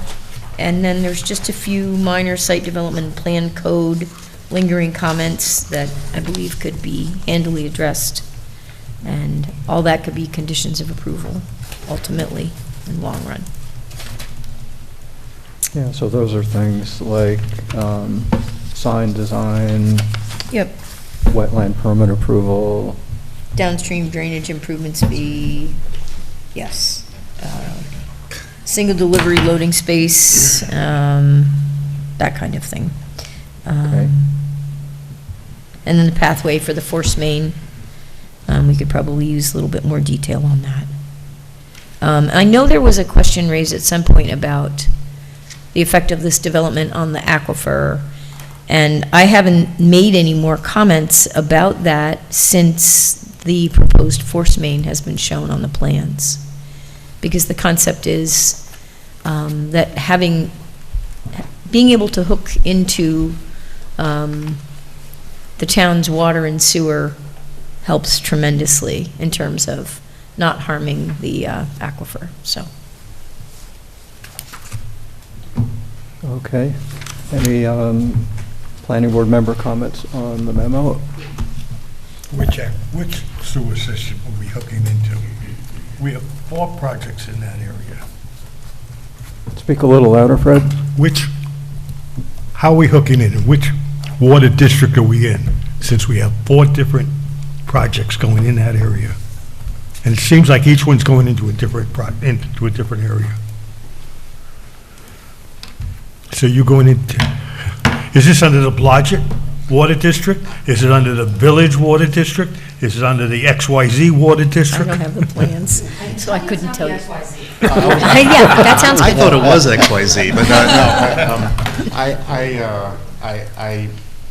The name escapes me at the moment. It's not the Blodgett. It's in the larger file. I don't have the whole file. The Merritt Park Water District? I'm sorry, say again? The Merritt Park Water? Merritt Park, yes. Yeah, that's our district. Right, thank you. Saved. Okay. So, do you? So you're going to go under 84? For sewer. Water, there's a water main which crosses the site and actually has a T in it already to service this site. That was done when it came in. But that water line then does go under 84. But that was whenever that was done a while ago. So you're not hooking into the water next door? Or is that no? line attached to that? We hook into that. but not at the well site, but further down the line. All right. You know, not for nothing, but it's sort of crazy what we've got going on there. We want everybody to have water and sewer, but it looks like, I don't know, we throw it back at the town? Well, probably a lot of that goes back to the ancient history of the town's sewer and water districts, which were even more scattered than they are today. And But it should be about now we correct it. well, maybe as much as it can be for now. But that's another story, right? So if there aren't any more specific questions related to CPL's memo, why don't you take us through the environmental assessment forms, parts 2 and 3, and then we'll take a look at the draft neg deck that you put together for us. That sounds good. Sounds good. So I'm looking at the full environmental assessment form, part 2, identification of potential project impacts. And this is a draft that was revised November 5th. And on page 1, impact on land, the impacts that are noted are construction on land where the depth of the water table is less than 3 feet, and that's a small impact. That's creation of stormwater management system requiring grading in wetland buffer areas. And then further down, increased erosion, whether from physical disturbance, which is what we're talking about. Again, the creation of stormwater management system requiring grading in wetland and buffer areas. And they're small areas which are enumerated in the seeker negative declaration document. And then By the way, if anyone, new board members have any questions or comments as we go along, just throw them in. Yep. Impact on geological features, there aren't any. This is at the top of page 2. And then bottom of page 2 is impacts on surface water. And there are 6 small impacts noted. And this has to do with the 0.13 acre disturbance in a NISDEC wetland buffer area for all of those items, including construction within or adjoining freshwater or tidal wetland, possible creation of turbidity in a water body from upland erosion, construction of one or more intakes for withdrawal from surface water, construction of one or more outfalls, soil erosion or a source of stormwater discharge that could lead to siltation, as there are 3 points of disturbance in the wetland buffer areas, and water quality of any water bodies within or downstream of the site of the proposed action. Again, it's 3 points, same 3 points of disturbance noted in all those impacts. Any questions? Okay. Nope. Impacts on groundwater, there are none. Impacts on flooding, that's also answered no. There are no floodplains there. They're going to the top of page 4. There are no impacts on air and no impacts on plants or animals at the bottom of page 4, number 7. And then going to page 5, no impacts on agricultural resources either. And then I'm on page 6, no impacts on aesthetic resources that were noted. And then when you get to the bottom of page 6, number 10, is impacts on historical or archaeological resources. And there are a few impacts noted. So there are 2 moderate impacts at the bottom of page 6, and I'll just read what it says because it's repeated. The Snook Road Pre-Contact Site 2 is eligible for the National Register Criterion D, requiring Phase 3 mitigation. A Phase 3 data retrieval study per the proposed data retrieval plan will be implemented as mitigation. And that same impact is noted for the next item under 10, so 10A and B. And then I'm going to the top of page 7. This is still under historic and archaeological resources. And this section, it's section E, right up at the top. Moderate to large impact may occur. Continue with the following questions to help support conclusions in part 3. I'm going to go back. Sorry. Bottom of page 6, the items that are marked in the moderate to large impact may occur column just have a check. If I had put an asterisk next to those, they would have been large impacts. So those are moderate impacts. I should have mentioned that. The same is true on the top of page 7, they're moderate impacts. And what is noted there is that SHPO recommends phase 3 data recovery of a National Register eligible archaeological site, Snook Road Pre-Contact Site 2, and data retrieval plan and avoidance plan is under review by OPRHP, which that status has now changed.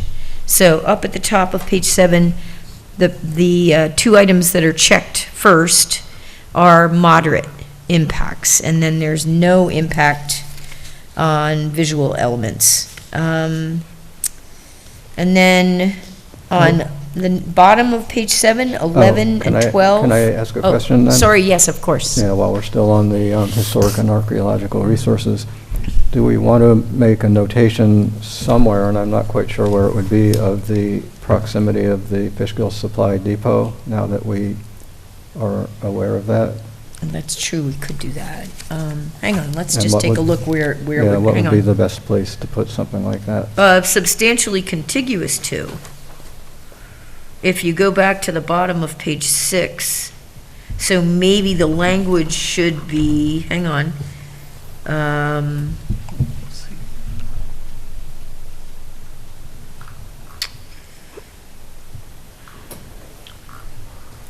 Maybe put I a guess it would be- footnote or something? There isn't really room to add more the way you squeezed in the other Well, parts. we could note the Fishkill Supply Depot. And we can certainly reference it when we get to the neg deck, but. Maybe it'll end up being a footnote, because it's near, but there isn't any disturbance. So maybe the 10A and B would note the Fishkill Depot as being adjacent, but no direct land disturbance. And I guess that would be a small impact. Yeah, Liz, it's not really adjacent because you have the one property between them. Say again? You have the town well between it, so it's not adjacent It isn't adjacent. to the Yeah, that's what I was saying, something like in proximity to or something like that. Okay. Okay, I have a map that has a bunch of different How about- areas, and I how about must have this? mistook it. Okay, so it's in proximity to, so. proximity is good. Here's another place where we could put it, would be under D, other impacts at the top of page 7, which just would allow it to. Yeah, let's do be that. Clarified. Yep. What do we put in there? So D at the top of page 7, it's going to be related to the Fishkill Supply Depot, Why don't you say proximity to and it would Fishkill be in Supply proximity Depot? to. And that would be small? Why don't you add, I think I heard someone saying in proximity to, but no. But not no adjacent. No disturbance. But no Not ad- disturbance. Right, Yes, not that's adjacent and no right. disturbance. I think it'd be fair to say no disturbance near. And that would be no impact or small? Could be no. I think no. All right. Okay.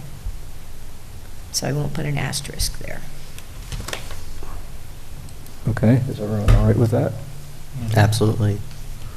Any other questions now that we've gotten this far, especially on any of the historical impacts or verbiage? No, I think the way you worded the moderate impacts for the sensitive archaeological sites was good.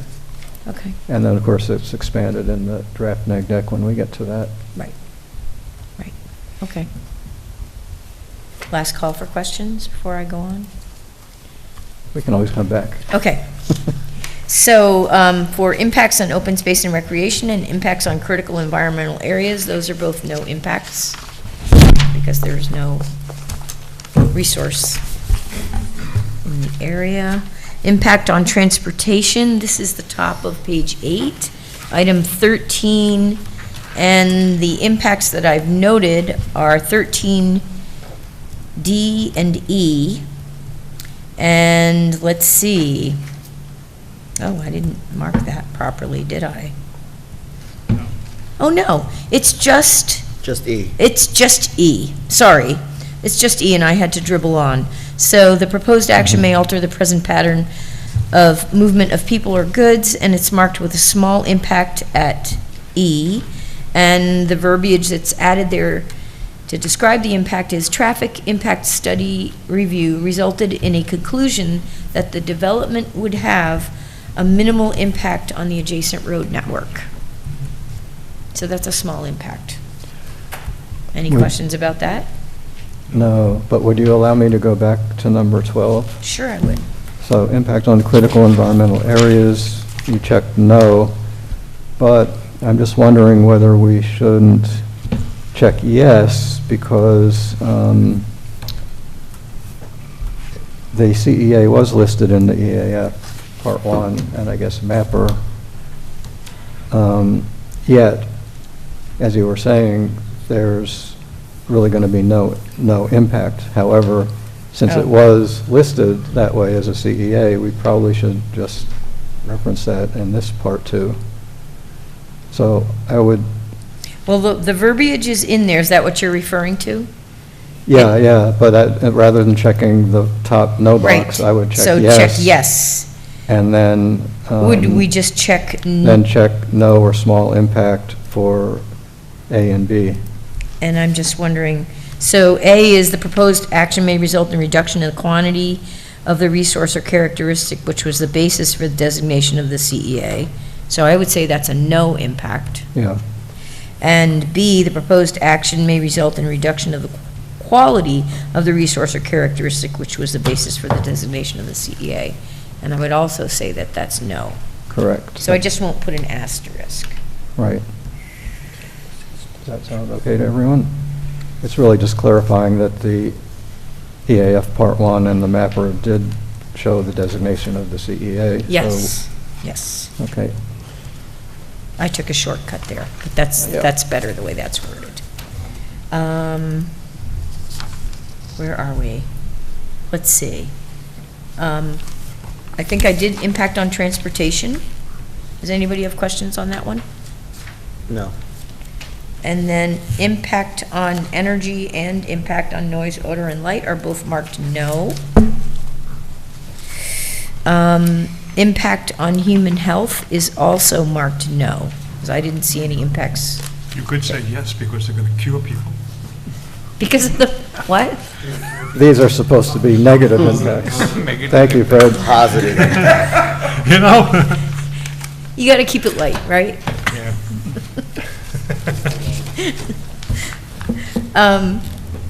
And then top of page 10, consistency with community plans, that was marked no, because it's consistent with the zoning that's in place there. And when I looked at the comprehensive plan update, I didn't find any objectives that conflicted with this project. And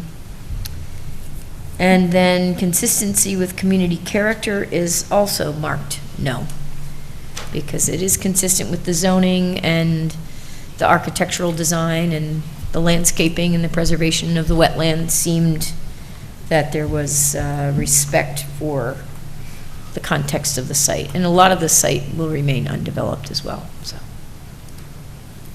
Right, and I think there's a lot in the record of our review that documents 17 and 18, both as you're describing. Right. Any other questions, comments? Nope. Concerns? And then on part 3, of course, I mentioned earlier, the original draft had been marked that it was an unlisted action, which was an error, and now it's marked as type 1. And I did make a similar change. So now, any questions on part 3 before I start? No. No. And then Jonathan, I'm assuming you want me to try to summarize as best as possible. Yeah, I mean, it's so one thing we'll have to only, figure out. it's only 8 pages long. Yeah, the one thing we'll have to figure out is where, well, so there's one obvious place to change it again from type 1, change it to type 1 from unlisted on page 1 of the On seeker page 1, status. did you see another place? There's the box. But we can add some wording somewhere, and I don't know Okay. whether it could be a footnote with that item or somewhere else. We'll have to figure that out as to why, why it should have been a type 1 action and not unlisted.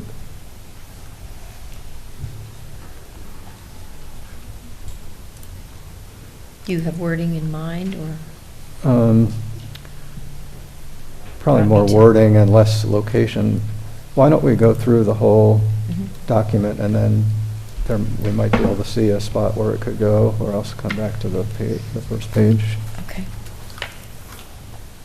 I should, there we go. Hang on a second.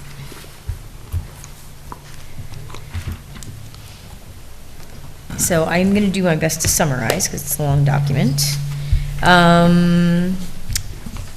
So the description of action goes over the pertinent zoning sections, and that the proposed development is a medical office park with 2 office buildings, each on its own lot, and it's a medical office park with 2 office buildings, parking areas, driveways, stormwater management facilities, interconnected sidewalks, landscaping, and other improvements.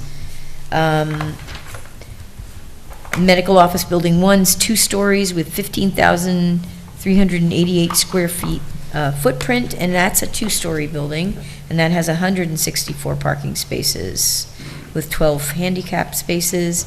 Building 2 is only 1 story with 11,310 square foot footprint, with 72 parking spaces and 4 ADA spaces. And then I mentioned before, site improvements to convey the proposed site's effluent from the proposed sanitary sewer pump stations on the north side of the site via a 2-inch force main, which continues conveying the effluent under Interstate 84 to the Village of Wappinger Falls South Sewer Interceptor, which is served by the village's wastewater treatment facility. There's going to be 1 single loading space for the 2 proposed buildings, kind of in an in-between spot. And after construction's done, there will be split rail fencing surrounding the outer edge of the wetland buffer to protect that buffer from intrusion. There's a tree preservation plan for all areas outside the limits of disturbance. And otherwise, let's see, there's reference to utilities. Hang on a second here. All right. Wait, that just struck me somehow. So this, back to the sewer connection, force main will continue conveying the effluent under I-84 to the Village of Wappinger Falls South Sewer Interceptor, which is served by the villages, meaning the Village of Wappinger Falls wastewater treatment facility? Really? Shouldn't that be Village of Fishkill? Fishkill. Yeah. Wappinger Falls is like 9 miles north of that. Okay. Yeah. I thought that sounded weird. Well, then is the Village of Wappinger Falls South Sewer Interceptor incorrect also? Is that town of Fishkill? I would assume so. That's not correct, yeah, it's Village of Fishkill. I didn't know that. It's what? It's Village of Fishkill.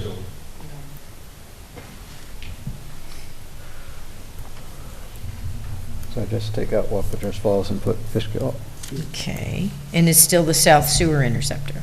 It is not, it's just the Village of Fishkill. Sewer. Okay. And then the next part is Fishkill's wastewater treatment facility.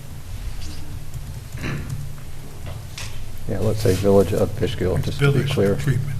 What? It's the village treatment, not the town. Village treatment facility. The Village of Fishkill is, Right. Yep. okay. All right, let's see. So I don't think you need to go through that much detail on No. the rest until we get to The rest is all about landscaping, et cetera, where it's located in R40, compliance with bulk regulations, the location is provided on the bottom of page 2, and then reasons supporting this determination. The first paragraph is pretty standard, but affirms that no significant adverse impacts associated with the proposed action have been identified, and therefore preparation of an environmental impact statement is not required. And then findings supporting the determination, I'm going to really summarize here. Small impact on land where depth to water table is less than 3 feet. The stormwater management system results in some grading in wetland buffer areas, which is shown on several plan sheets of New York State DEC freshwater wetlands, federal jurisdictional and town Fishkill wetlands. I'm going to read the second paragraph a little bit because it kind of gets repeated. 3 small areas of wetland disturbance, 0.03 acres, 0.07 acres, and 0.03 acres are shown on the proposed grading plans. Total wetland buffer disturbance of 0.13 acres would be minor disturbance, given the area of wetlands and buffers left untouched. And then it refers to plans. And then at the end of second paragraph of number 1, it refers again to the split rail fence for continued protection after the temporary fencing is removed. Number 2 has to do with impacts on land, that hooking into wastewater treatment facilities means that there's no need for sewage discharge system, which would have been a lot more disturbance.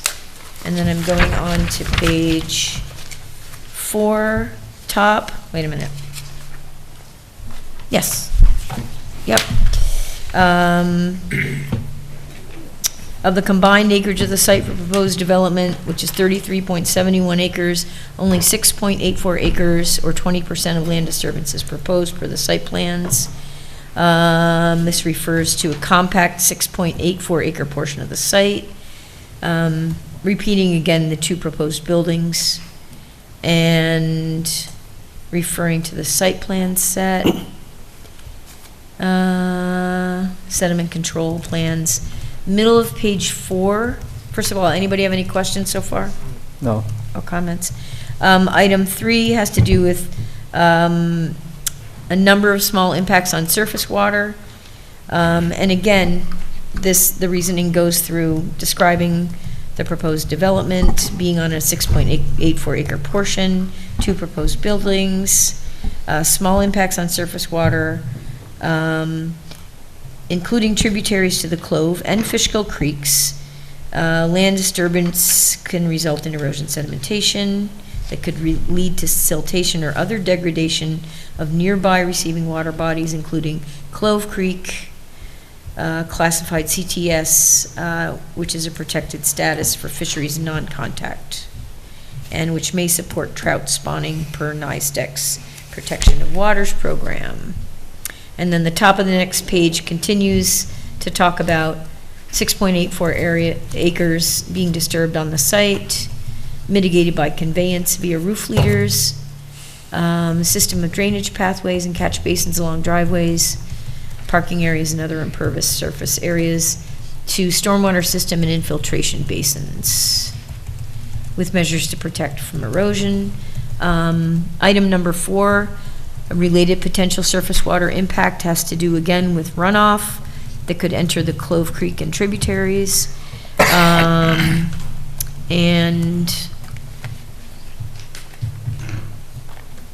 this submitted stormwater pollution prevention plan was found to be acceptable. 5 goes into archaeological resources. This is middle of page 5, number 5.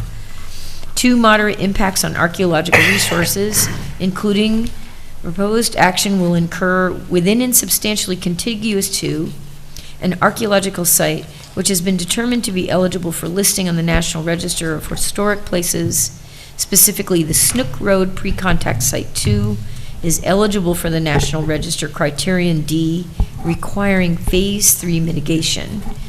Phase 3 data recovery study per the proposed data retrieval plan will be implemented as mitigation.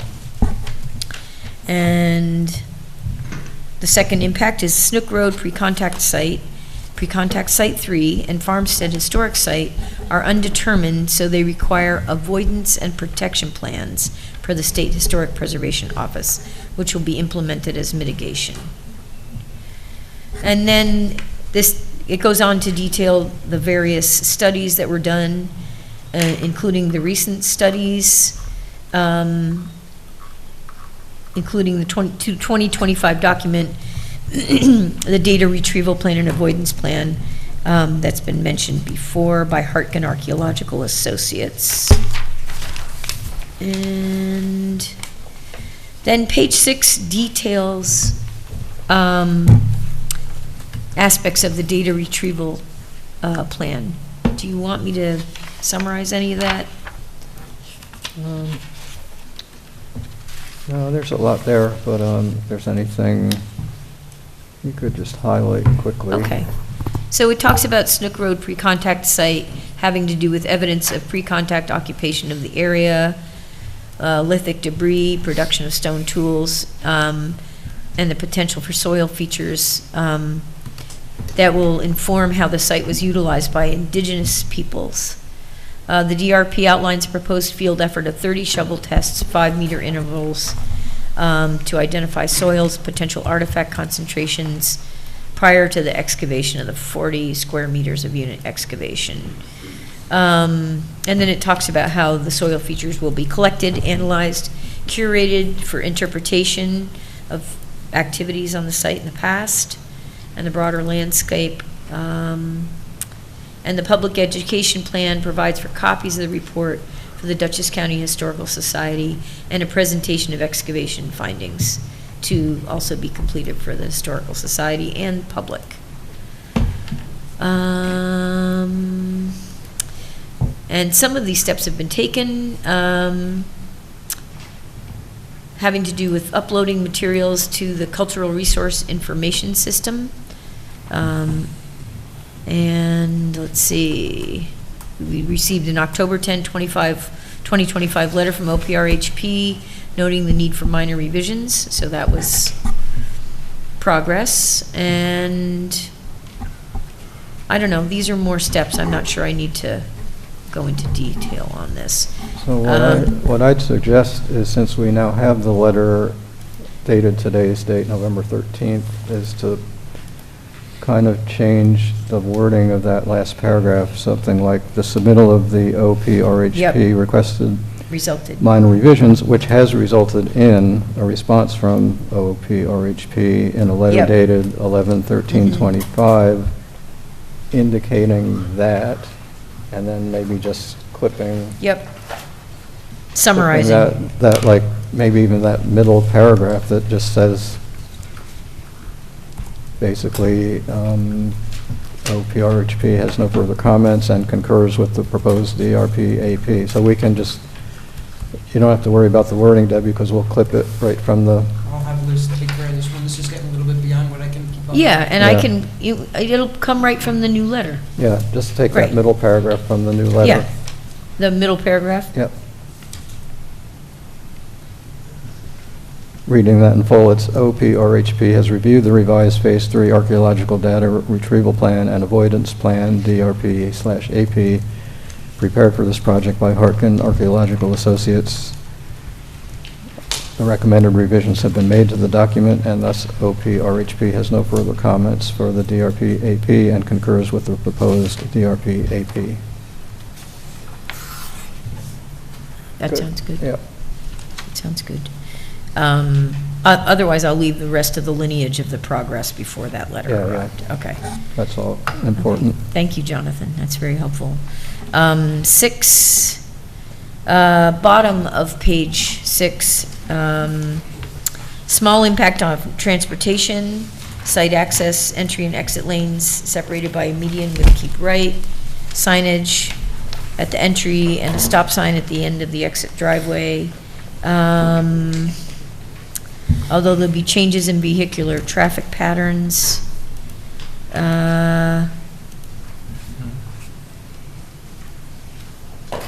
The potential effects on the Snook Road and the surrounding roadway network would be small. Wait a minute here. Yep. It would be 111 trips during the AM peak hour and 168 trips during the PM peak hour. The report concluded the development will not have a significant impact on the roadway network, and Town of Fishkill's consulting traffic engineer concluded the project would have a minimal impact on the road network. And then there's a list at the end. Proposed action will not result in any impacts on geological features, groundwater, flooding, air, plants and animals, agricultural resources, aesthetic resources, open space and recreation, critical environmental air, oops, that's coming out. Energy, noise, odor, and light, human health, community plans, or community character. Any other questions, comments?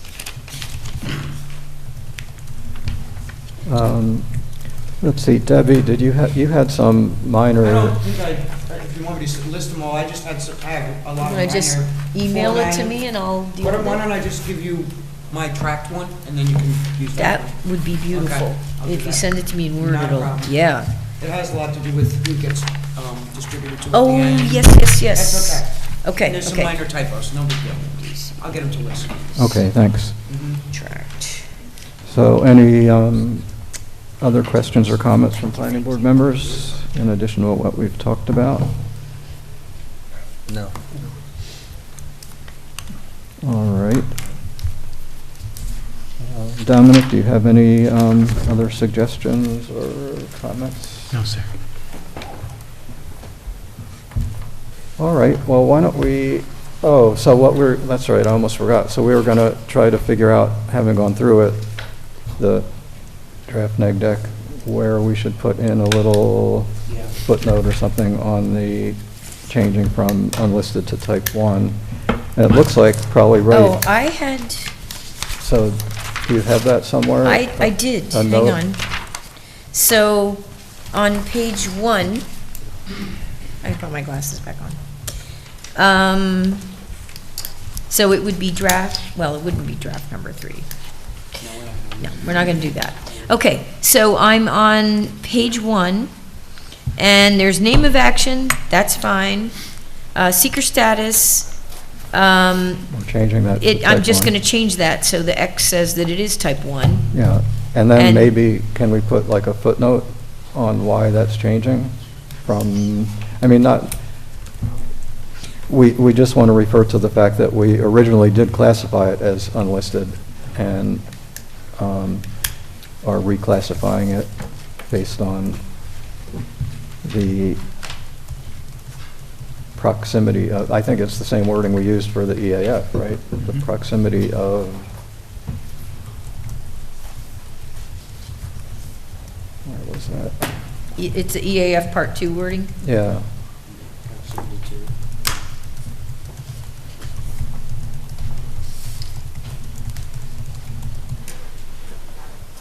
Can't remember where that was. I It was under the archaeological resources. Oh, page 6, number 10. In a minute. Oh, it's actually Finding top of scribbles, page. here we are. Top of Bottom page- of page 6, Or top of page 7. top of page 7. D. So it's going to be D. Something like proximity to Fishkill Supply Depot, but not adjacent, and no Say that again, disturbance. Jonathan, proximity to... Proximity to Fishkill Supply Depot, but not adjacent to, and no disturbance near or in the Fishkill Supply Depot area. Disturbance. Hang on.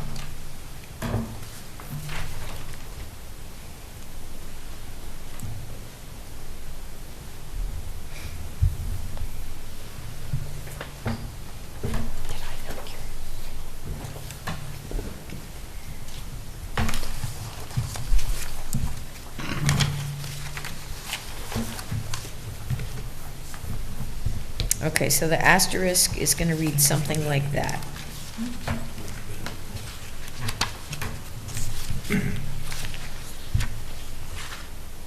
Proximity of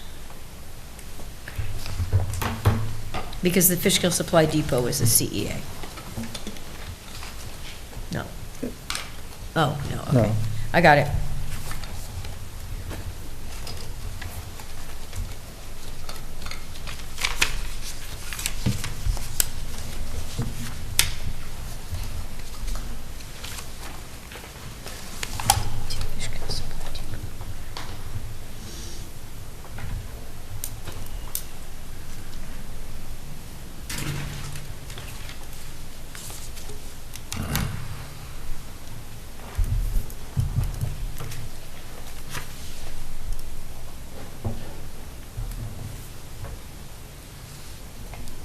All right, I think you have that. All right, is the board okay with that? Yes. All right.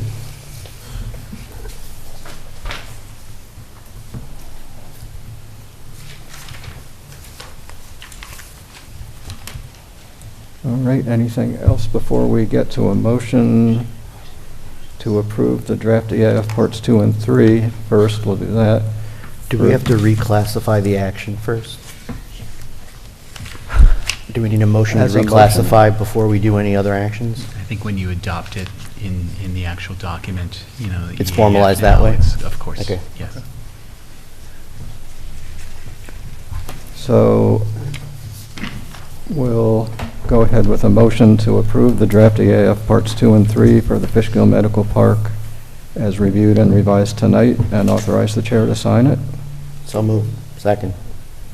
All right, we'll give that one to Felix, moves it, and Anthony seconds. Any further discussion? All in favor, please say aye. Aye. Any opposed? Any abstentions? That carries 7-0. All right. And does that include? That was part 3 also. That was parts 2 and 3, Yep. yes. And then, so now after hearing the advice of the board's attorney and planner, would someone like to go ahead with a motion to approve the draft neg deck for the Fishkill Medical Park as reviewed and revised tonight, and authorize the chair to sign that? So moved. Felix moves that. Is there a second? Second. Bob seconds it. Any further discussion? No. No. All in favor, please say aye. Aye. Any opposed? Any abstentions? All right. That carries 7-0 as well. So, okay. I think I know what Jeff may be about to ask, so I'm not going to let you. I'm going to. I'm right, I wasn't going to say anything. Aw, come on. Come on, Jonathan. I trust in you, Mr. Chairman. And by the way, thank you. Yeah, do you have any comments basically on what we just went through, other than fine job, planning board? I know there was a little bit of wordsmithing going on. It would be possible to look at the final version before you sign it, to see if we have any comments on that final, if that's not inappropriate? Well, that's not really how we handle that. That'll just, Okay, right. yeah. I mean, if you'd rather, we could bring it back to the next meeting. Yeah. You know my answer to that. Ouch. But what I was going to suggest is that perhaps, now that we've adopted the neg deck, perhaps the board could authorize our planning board attorney to prepare a draft resolution of approval. So what, I guess we're going to have to figure out what that would be. It could just be one draft resolution combining all the different actions, or it could be separate resolutions, because we actually do have a subdivision in here as well. Typically, we've been doing them as separate resolutions. Separate? You know. And- But I mean, I'm happy, there's no legal requirement to that, but Yeah. it's just for tracking purposes, they've been separate. It would usually be the site plan and the special permit together, special Correct. use permit, and then the subdivision is a separate one. Yes, sir. And then my other question is, should we have it drafted as preliminary and conditional final approvals? I was thinking about that, and I can't think of something that would necessarily be a long lead item. I think it's really a question actually for the applicant as to whether or not you'd be in a position to satisfy the conditions of the approval, and we'll be looking, to get a signed site plan and building permit in the near term, or if you feel that there would be some reason to only get preliminary and then come back to the board for a potential conditional final, if you think that either A, that it was going to be a significant amount of time, or secondly, that there's some potential for some aspect of the project or some engineering details to change. I don't think there's anything that's longer that would provide any significant changes anywhere that would preclude us going to final. Yeah. I would just add also, in your resolution list, maybe you have it there, but the wetland permit is? Yes. Okay. Yeah. Okay, thank you.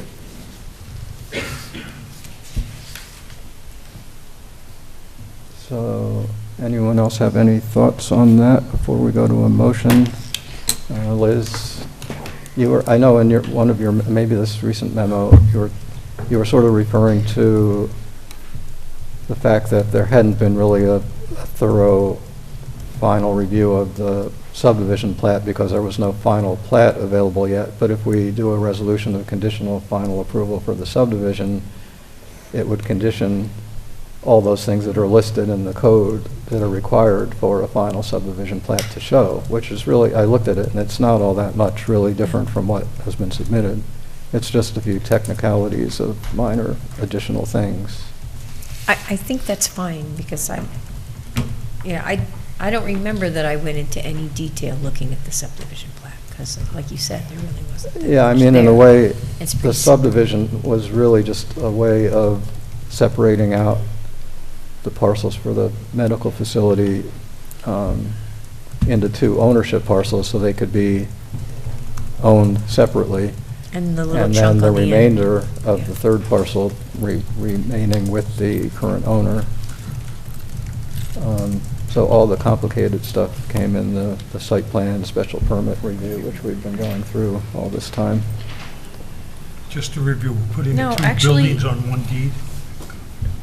Jonathan? I think the two buildings are on, it sounds like, we can check with the applicant, but they're on separate parcels, separate deeded parcels. Are If they? we- Each building will be on its own parcel, own separately deeded parcel, because frankly, they're financed separately, so they're owned separately.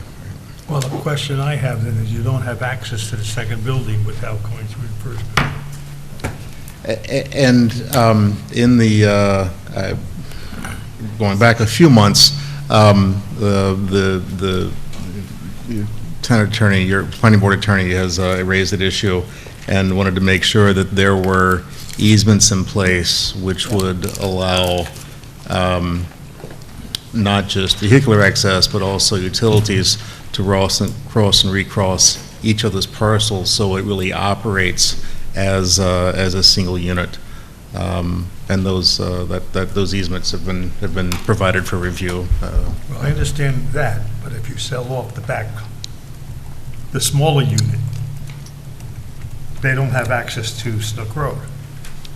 Will it have to come back here? That's where the, No, that's where the cross-access easements right. would come in. The easements allow that access. Okay. Right. So that, and those, although we've seen the drafts of those, I guess, those should be conditions of They will be the a final condition of subdivision approval approval. because they have to be recorded. Yeah. And Jonathan, quick correction, my memo says preliminary plat and construction plans have been addressed. So I had prior comments on the preliminary, it's just the final. Preliminary, just not the final, because there is no final plat yet. Right. But we'll be authorizing it to be prepared and submitted with Yep. all the necessary Good. things. Yep.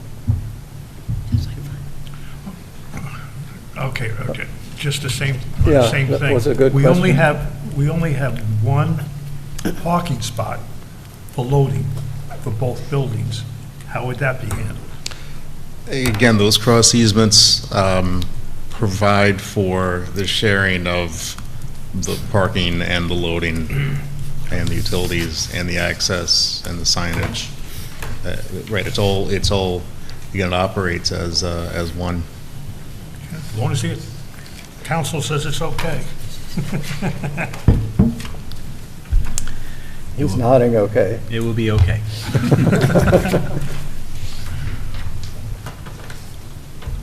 So I think, as Dominic was mentioning before, there will be, perhaps a little bit longer road to getting everything in the final condition. There'll be conditions of the final approvals, but it might take a little bit longer to get there, and if necessary, you might need to go to an extension, but that is fairly common. So all the wetland is going with the second building? No, because the stormwater system is integrated. So, and it's the outfalls of the stormwater which require the minimal grading in the wetland buffer. So it's really the project, not just one or other of the buildings.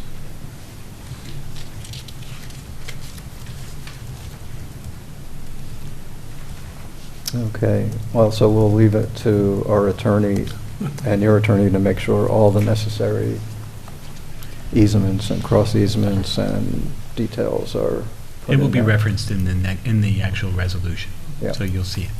And we can go over it when we have it prepared. Good. All right, Fred? Yeah, well, as long as I did my job. All right, so here's some possible wording for a motion. If somebody would like to make a motion to authorize the planning board attorney to prepare a draft resolution or separate, well, let's leave it this way, a draft resolution or separate resolutions to the extent necessary. Does that sound all right, Dominic? Of preliminary and conditional final site development plan approval, special use permit approval, and preliminary and conditional final subdivision approval for Fishkill Medical Park with appropriate conditions for the board's consideration at the December 11th meeting. So moved. Second. Felix moves it and Fred seconds it. Any further discussion? Was All in wetland favor? permit in there, Mr. Chairman? Oh, sorry, okay. Was wetland permit in there? I'm going to prepare it no matter what. Yeah. I think it'll be, that would be part of, It's in here. or we could actually verbalize it if it would be better to do that. That would be fine. Would you like to amend your Sure. motion to include, Amend my motion. I'll amend the second. To what? to refer Whatever needs to be to refer to a wetland permit and any other approvals, no. Certainly the wetland permit. Let's see, that'll go after the special use permit approval and wetland permit. All right, so is that okay with everybody to make that amendment? All right, so all in favor of the amended motion, please say aye. Aye. Any opposed?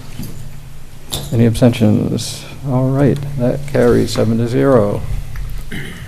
Okay, Thank you again. Thank you. Have a good evening. all right, thank you for your good work. All right, well, Liz, I hate to say you don't have to stay unless you But want I to. don't have to stay. I don't know what I'll do for the rest of the evening, but I know. I'll find something to do. I'll sit alone in the dark maybe for a while. Well, that sounds scary. Maybe you should stay here. Yeah, we're a little concerned, Liz. Nah, I'm gonna go get some popcorn and some sugary drink next door, so. All I right. hope your meeting doesn't go too long, and thank you all. Thank you. Thank you, Liz. And happy Thanksgiving, Liz. What? All right, give me a second, and then we'll move on to the next item.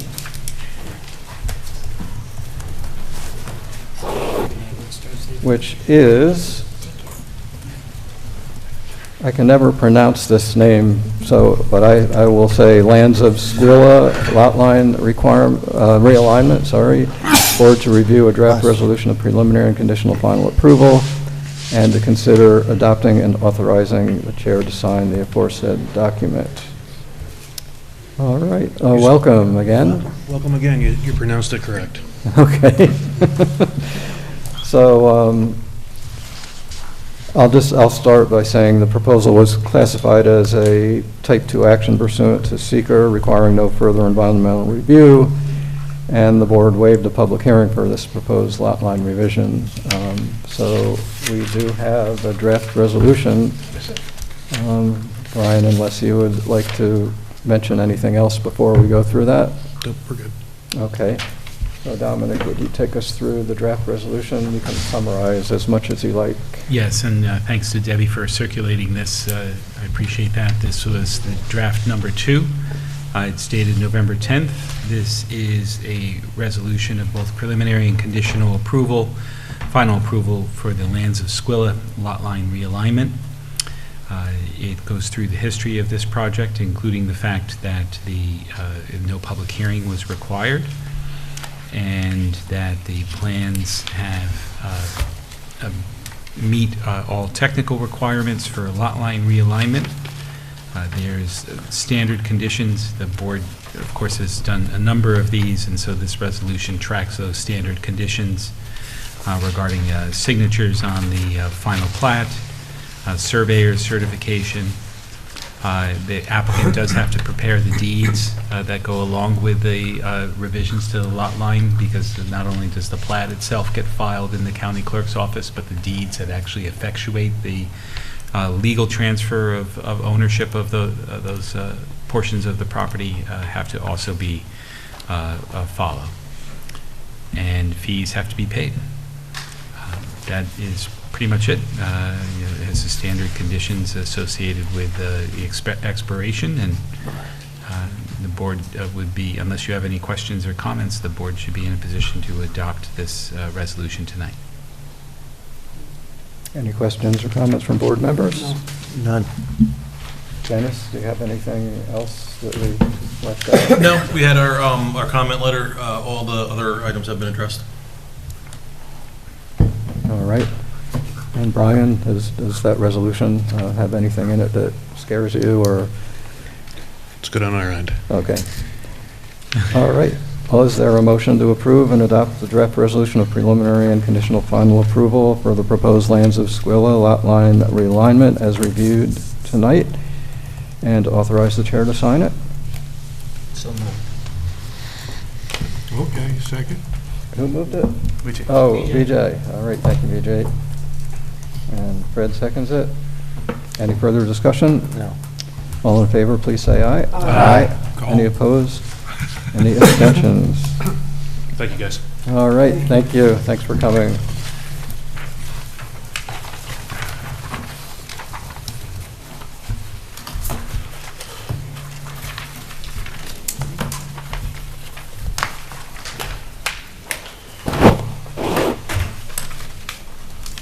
All right, that brings us to 95 Jackson Street, 2-lot subdivision. Board to review the application and supporting documentation accepted at the October 2nd, 2025 meeting.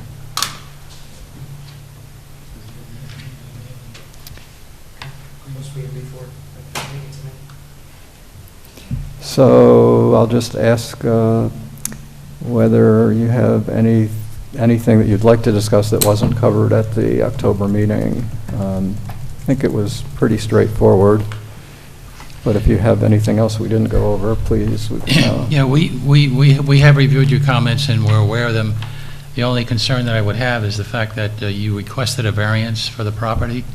So normally we would be, the planning board would give us the opportunity to move forward to the zoning board of appeals. Is that correct? You would recommend us going there? I think that's up to the chair. Well, why don't we, we'll wait till we have Dennis go through the MJ memo, and then we can talk about that a little bit more. Okay. All right, well, if you'd like, why don't we do that now? Dennis, you want to Okay. just summarize it? Through our memo dated November 10th, going through, we list this would be an unlisted action. The need to go on over a coordinated review is optional for an unlisted action. If the board feels that they want to do that, we listed the involved agencies. The disturbance is less than an acre, so it's not required to go under the DEC speed use permit. On the part one, we note we have some comments, just looking for a will serve from the water department, sewer department. It is located in an archaeological sensitive area, so you just have to get the letter. Obviously, you're not really doing any that much disturbance. Again, it's located in an area that would be associated with endangered or threatened species. So there'd be some notation on eliminating the amount of clearing. Again, it's listed in the floodplain, 100-year floodplain. Any permits that you would need to get would have to go through the town building department. Going through, we do note that it is in the RMF 5 zoning district, but with a single family, you actually use the R15 zoning. And you did note, we did note on here that the allowable coverage is 22. You're proposing 22.3. I don't know if you can reduce the impervious by 0.3%, and that would avoid going to the ZBA. Sure, we can do that. I think that would probably be the easiest thing. Going through the site plan, some minor comments on here. It is on a county highway, so you will need to have approval for the entrance from the Dutchess County Highway Department. The one comment, it looked like there is the existing sanitary sewer line is going to be crossing the proposed Lot 2. If that is to stay, we'd have to have an easement, and then just make sure, the actual constructability, that you'd be able to construct a lot with that lateral going, oriented in the way it is. If not, you'd have to get possibly put a new sewer lateral in. And other than that, that was, really all our comments. It's a pretty straightforward subdivision. Yeah, I think I was going to mention that in your number 7 on page 3, the reference to minimum lot size, possibility of a variance. I think when you do look at it the way it's laid out in the schedule of regulations with the RMF 5 zone, including any use allowed, and the R15 zone, the R15 lot size of 15,000 square feet controls. So I don't, yes. I think the interpretation by the building department was and would continue to be that a variance for lot size is not necessary. But as you were discussing with the applicant, if they can get both lots down to below, what is the coverage requirement? 22%. 22, yeah. That then you would also avoid the need for any variance for lot coverage. Okay. So if you can come back with a submittal at the next meeting that's able to do that, then I think we won't have to worry about the ZBA getting involved. Does that sound right, Dennis? Yes. Okay. Any questions from the board? No. You're planning on building a second home on the other lot, is that what the plans are? Eventually, possibly, yes. It's going to be single family or multi-family? Single family.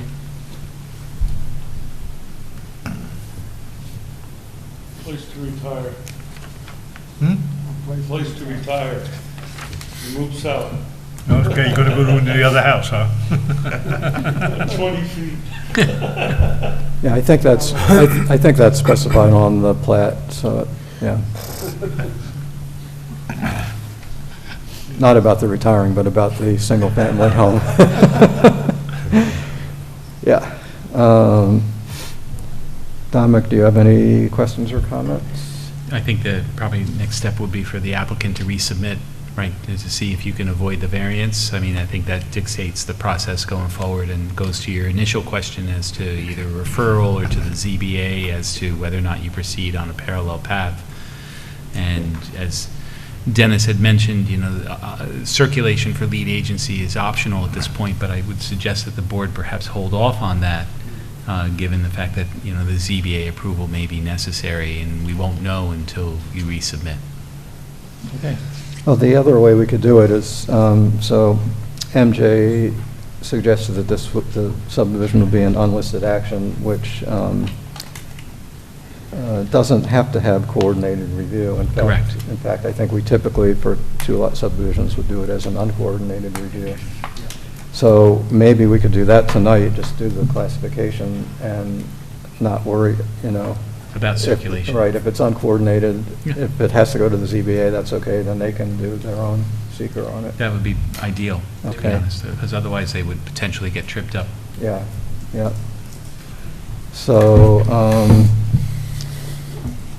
let's see. Oh, I was just going to suggest, so the site data information box on sheet CS1 doesn't include that. You'd probably want to footnote it somehow to reference that the RMF5 zoning district includes all uses permitted in the R15 district, and then just summarize those lot requirements in that table as well. So the 15,000 square feet minimum lot size, the 22% coverage requirement, whatever else is in the box now, just add like an R15 column, which is what you're really going by. Because it was confusing, I think, when you first looked at it, and it would be more accurate to reference both RMF5 and the R15, which is included within the RMF5 zone. Does that sound understandable? Yeah. Yeah, I think so. We'll take a look at it. Okay. I thought, we both thought it was in the RMF5. Well, it is. But we didn't clarify the... Yeah, you just need to clarify that you obviously don't need to meet the minimum lot size requirement in RMF5 of whatever that is, 10 acres or whatever. So it just makes it clearer, and when it's filed officially in the clerk's office, it'll be much clearer if anybody questions what the details were.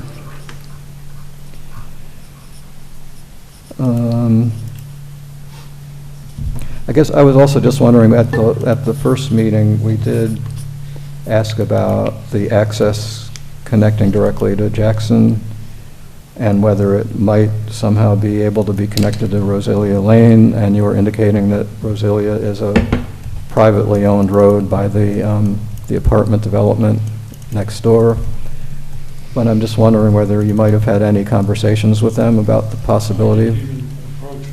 I already have a parking area on Right. Jackson, Right. which accommodates at least 6 cars. So Yeah, I assumed that would be a given.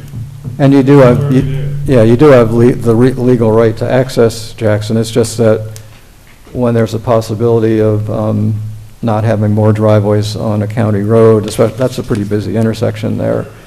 It sometimes is better if you can have an alternate way, but I was just going to suggest that maybe if you might be able to have a conversation with the owners of the apartment development. It's still an apartment, right, not a condo? Pardon me? Is the development next door to you? Those are apartments. They're apartments, not condos. Yeah. So there should be one owner of the apartment development, so... I can approach them, but, Yeah, I think we'd appreciate it if you... requiring me to...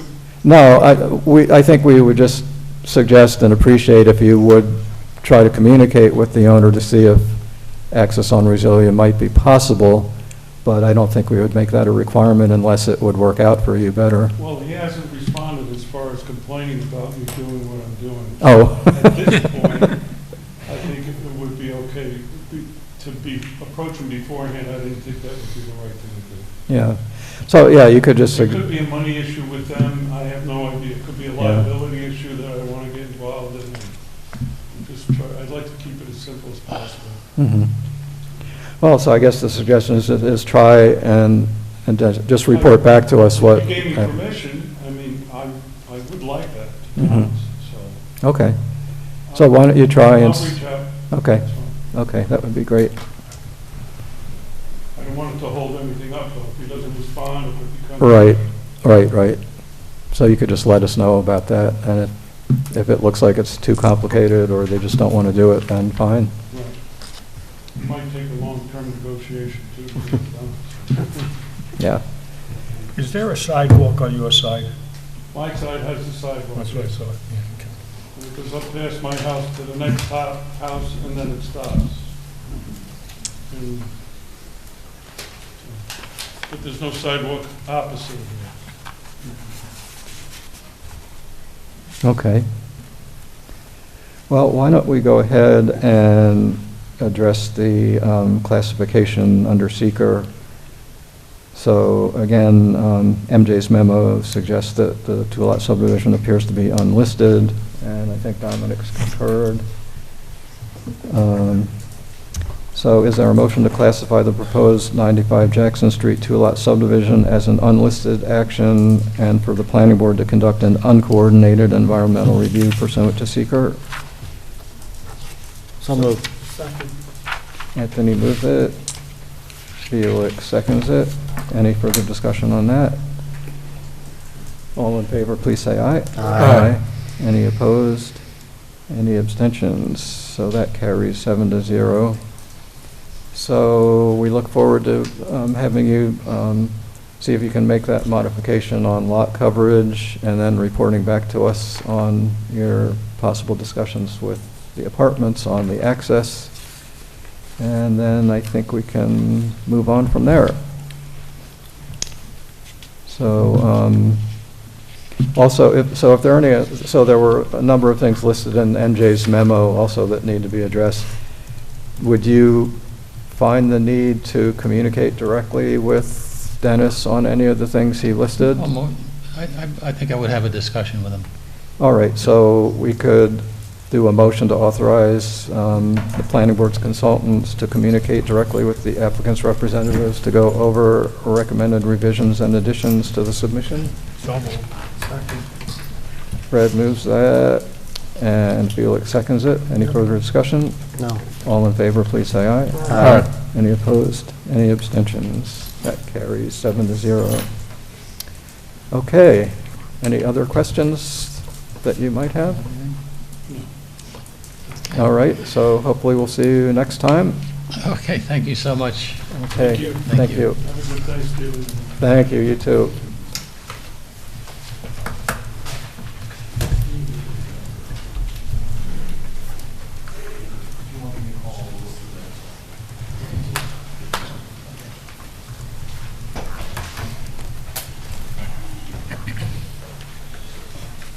All right. That brings us to 400 West Edge Site Development Plan Amendment. Board to review the application and supporting documentation accepted at the October 2nd, 2025 Planning Board meeting. Welcome. Thank you. Kyle Ahern with Labella. We also have Vishal Hachandani with the applicant, Neil Alexander with Ketty Fetter, and we have Joe Rodriguez and Matthew Tether here for Labella Architecture. Just real quick, just want to get the slides up here. We'll start there. So, understanding it's been a bit of a late night, so we'll try and keep it short and sweet for you all. Vishal's going to go over the current building and also what is driving the need for an expansion here, and a little bit of background just with the practice and what they would like to accomplish here. Then we'll have Joe walk you through the architecture, and then I'll go through the site plan real quick, and then Neil's going to go through process at the end, and then any questions you guys have. Sounds good.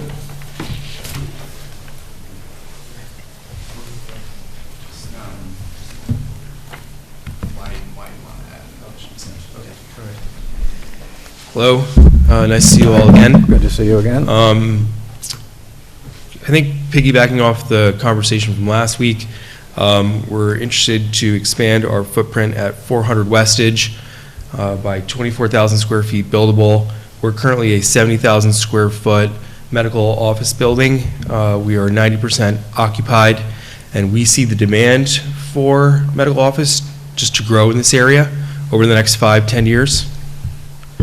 In addition to that, we're asking for the ability to redo our entrance and our lobby to make it easier for people to drive into the property and have some protection under the elements when it's snowing or raining with a porte-cochere, and then just sprucing up the lobby and making wayfinding a lot easier than it currently is. Okay. Thank you. Yeah, I think we had a pretty good understanding from the last meeting, so that helps. Thank you. Yeah, so we've attempted then to blend in the existing building. You can see the four-story addition, the first two levels are blending in the existing facade, the architecture over, and then we're wrapping glass in that corner, and then we're picking up again with matching the existing facade. We'll have spandrel panels between floors that further blend in existing coloring. And then, as we mentioned, the porte-cochere entry there. We will provide covered entries as well that are also properly lit. And yeah, if there's any other questions about the architecture. What is the formal French definition of porte-cochere? I mean, where did that word come from? You know, I'm not exactly sure. I was talking about that with somebody the other day, and I'm going to guess it's a portmanteau. Oh, jeez. Thank you, Neil. That shows where your head's at today. All right. Thanks. At the last meeting, it was mentioned that there was going to be a canopy on the west side of the building as well, and I don't think that was shown on the plans or the elevation, so that would be good to add that. Correct. To the yes, that will absolutely be added in. Yeah, and like I mentioned, lighting as well at those entries. Yeah. Yeah. Thanks. Mm-hmm. Right. Mm-hmm. Sure. Okay.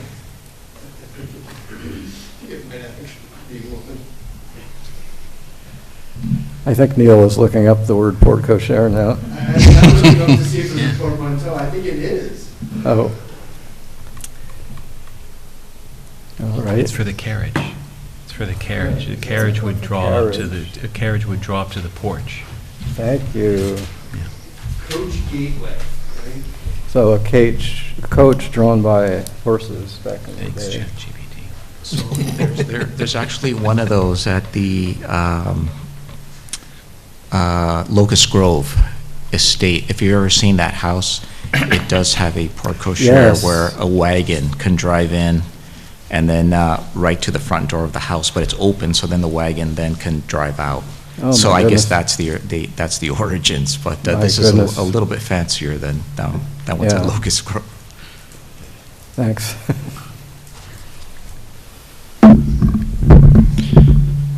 Okay, so as far as the site plan goes, this is more than just the expansion of the building. At the same time, we're trying to tackle a couple of the other items that could use improvement in the site plan that the owners experienced over the years, so trying to rectify those at this point. The main one being right at the entrance. Currently, there's a three-way intersection.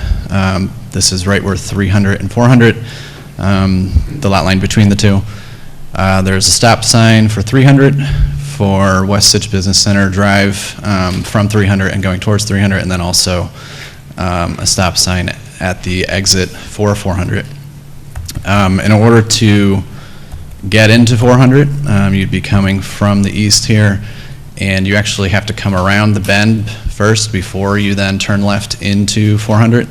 And actually, while we were out there doing traffic counts, was lucky enough to witness one of these awkward interactions. There was a car stopped here.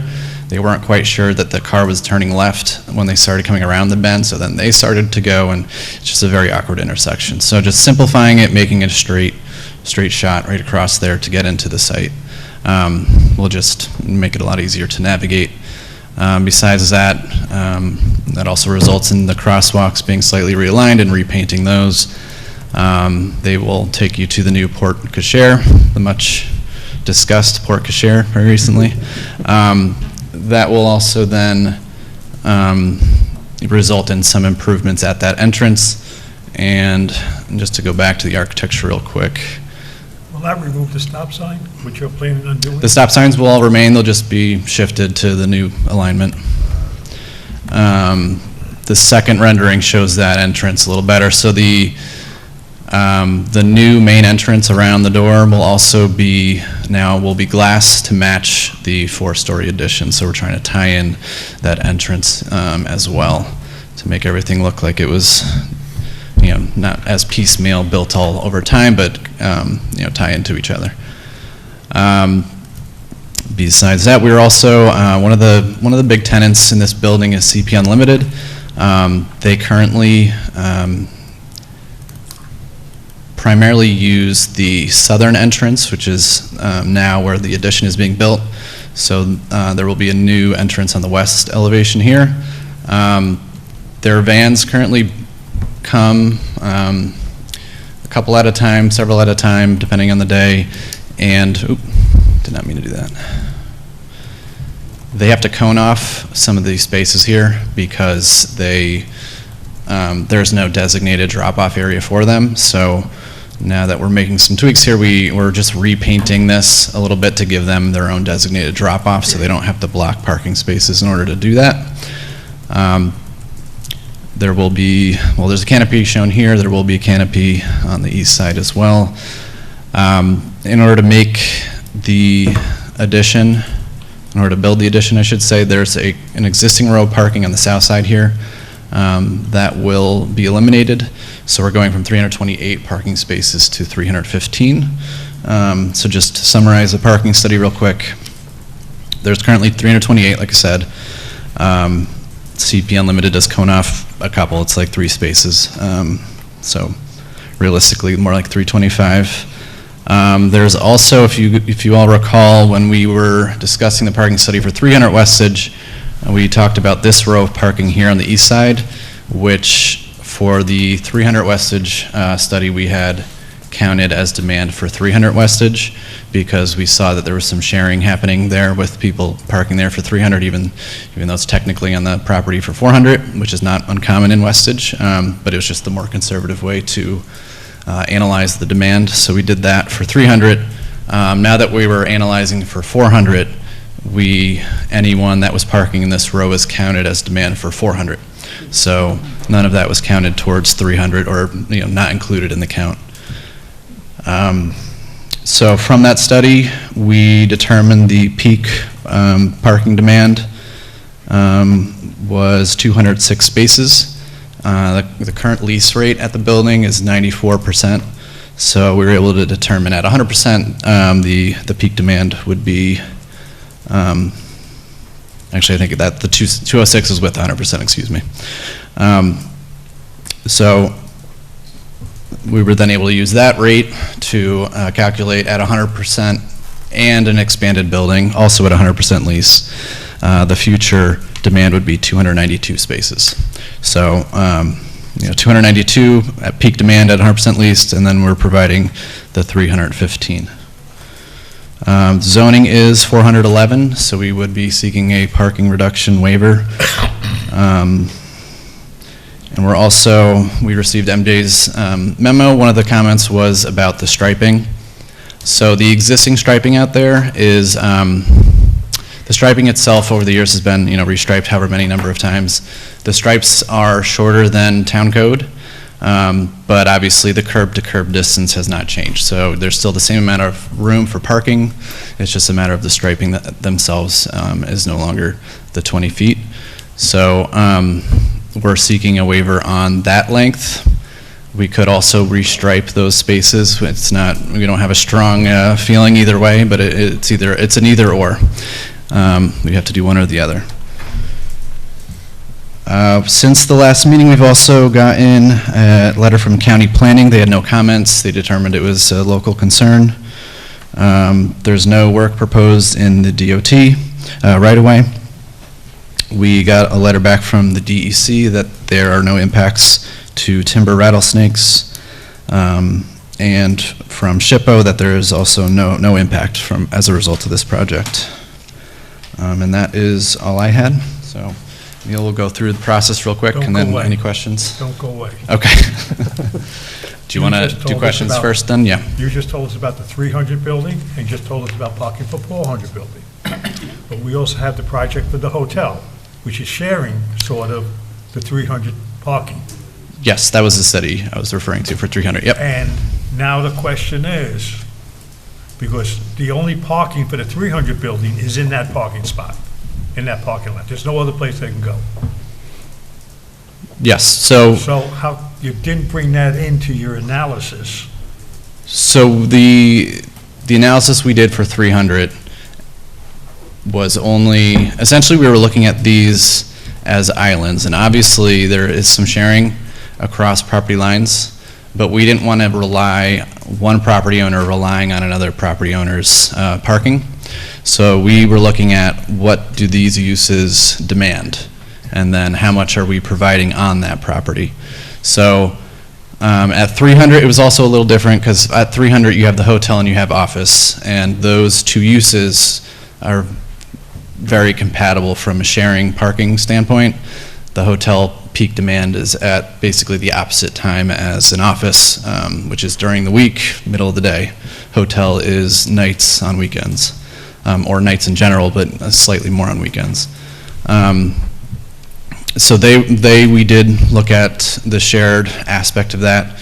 We applied urban land use multipliers to determine what the peak would be at any point of the day, given the fact that they'll be sharing parking. We're not seeking any multipliers on this because the office space at 300 and the office space at 400, they're going to be peaking at the same time. So we were looking at, okay, they're peaking, they're using their parking, we're peaking at the same time, so we'll be using our parking. Neither project relies on the other property for additional parking. So anyone parking here, just because it's more convenient for them, they found a space there, whatever the reason may be.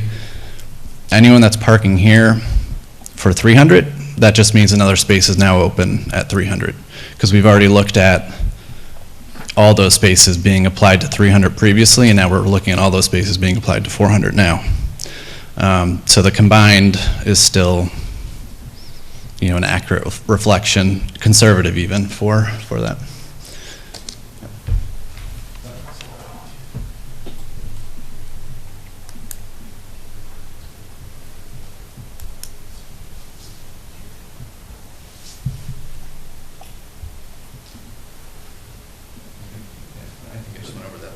Yeah. Well, I think you can just say that. It's up to you. So essentially, both projects, you are looking at them together, but you're also, in order to ensure that you are providing enough parking in both places, you're looking at them separately as well. Okay, now you also indicated that you're going to have vans coming in for the CP candidates. Yes. Where are those vans going to be parking during the day? Well, So they park on this southern drive, or southern row of parking, and they were included in the parking I count. saw them back there before, when I went around, I saw the vans there, and there were quite a few of them. Yes, and they were included, so Are they, you including this in your parking? yes. All right, because last time when we talked about it, we talked how many new employees you're going to have, et cetera, and we did not talk about that group of people, or that, parking. Yeah, so they were included. That's all included in your parking study? Yes, every car, van, any automobile in any of the spaces was counted towards the count, yes.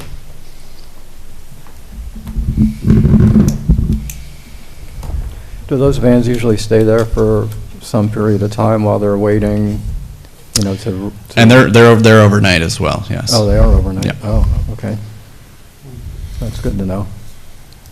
I don't know if they're all over there overnight, but I saw some else there after hours, yeah.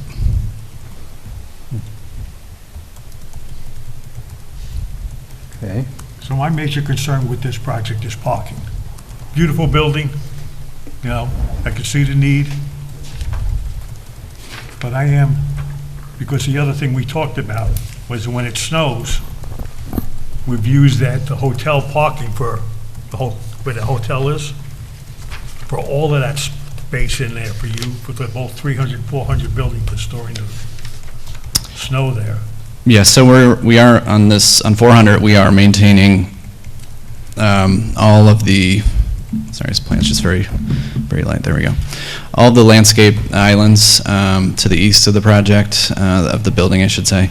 And then the whole southern side is also pervious area. The whole north side is pervious, so there are still areas for that storage.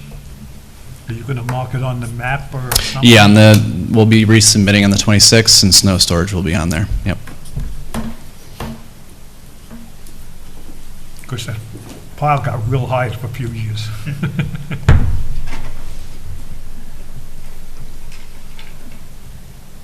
All right, well,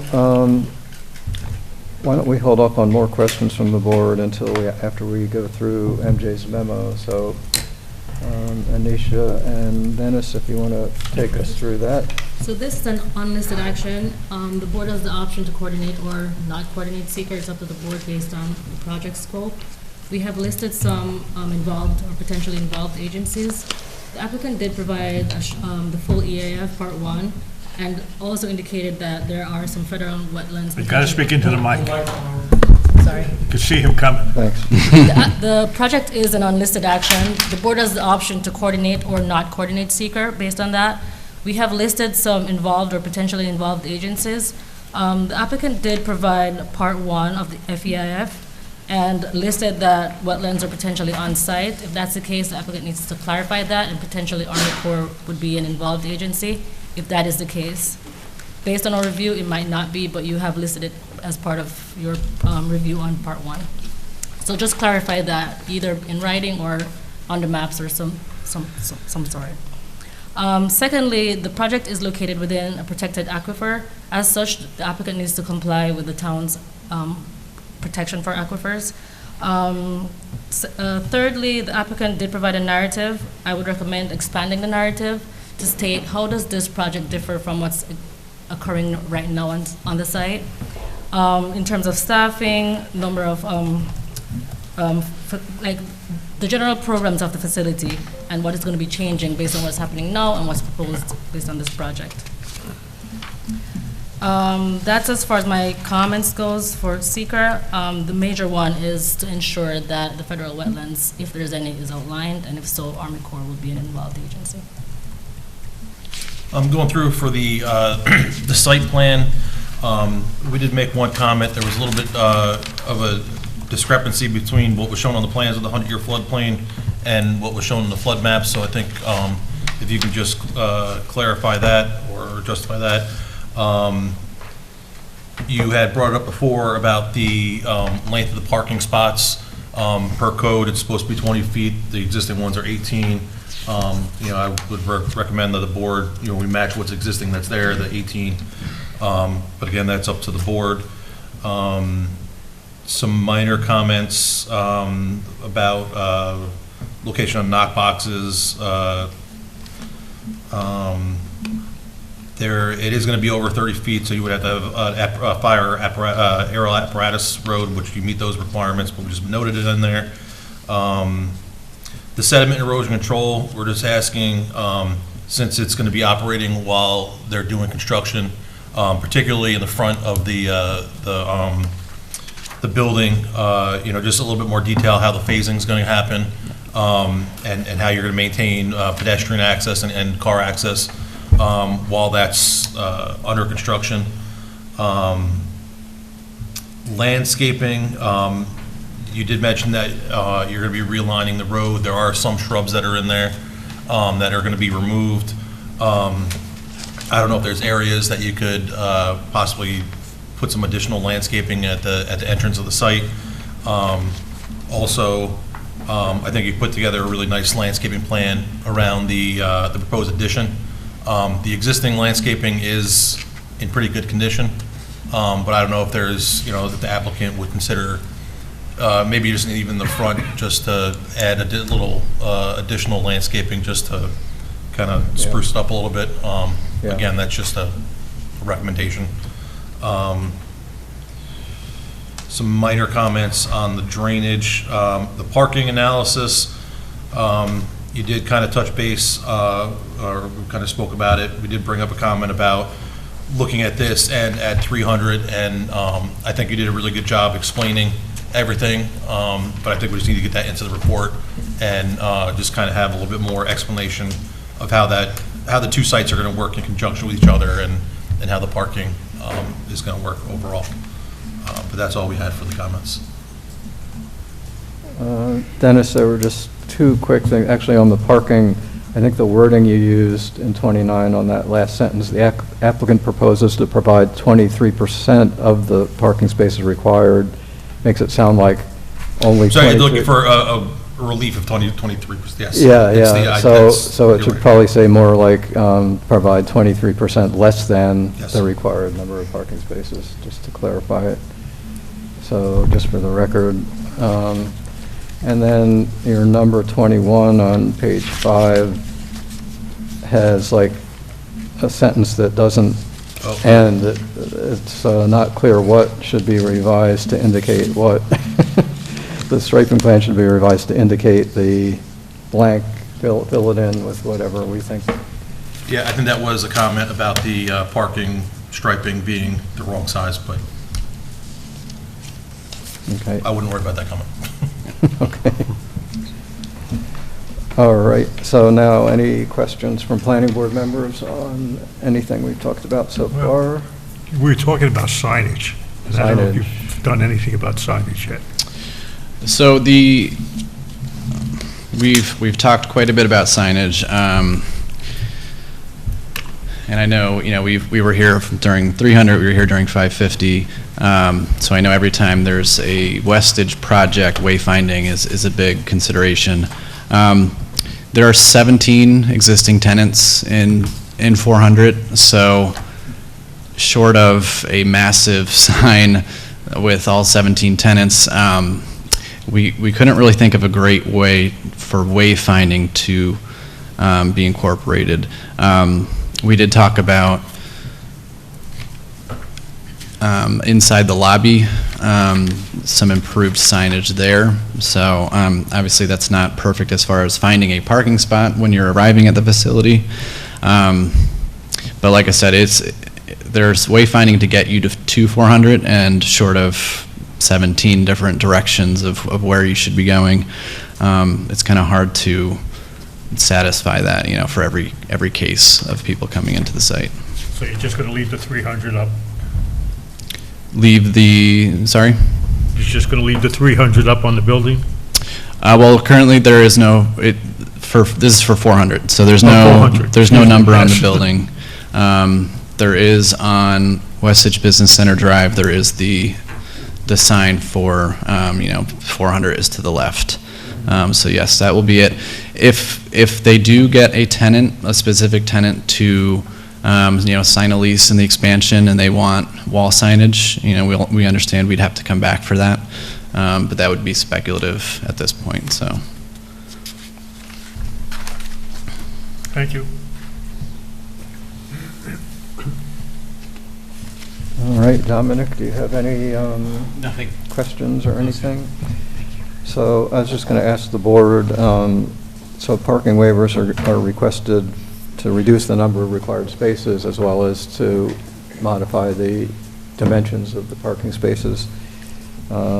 Is the board going to be okay with those waivers just moving forward so we can, and I think the parking study looked like it provided sufficient justification for the reduction.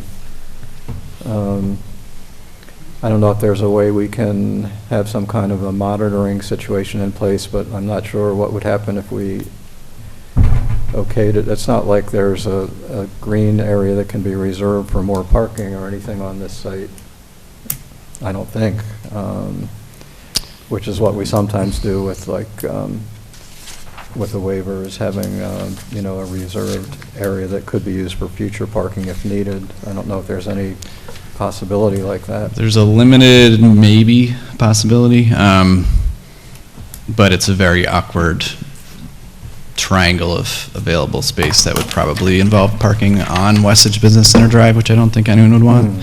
Yeah, that's not. So short of that, no, we're pretty much maxed out. Same thing in the back of the building? That would be the front, I mean, I guess the left side. If this is the front, it'd be over on this side. No, what, on the lake side. Not on the lake side, In the rear, there's no. Whatever you want to call it. Yeah. In that parking area, I see the line there. So Is that your end of your property line? So this is repaving for drainage and then restriping. This area here is a DOT drainage easement, so we can't put parking there. I call it the back of the building, because you. No, there's parking up to the property line there. Any space there? No, there's parking up to the property line there, and then on the opposite side of the property line is already parking for the 500 Westage Hotel.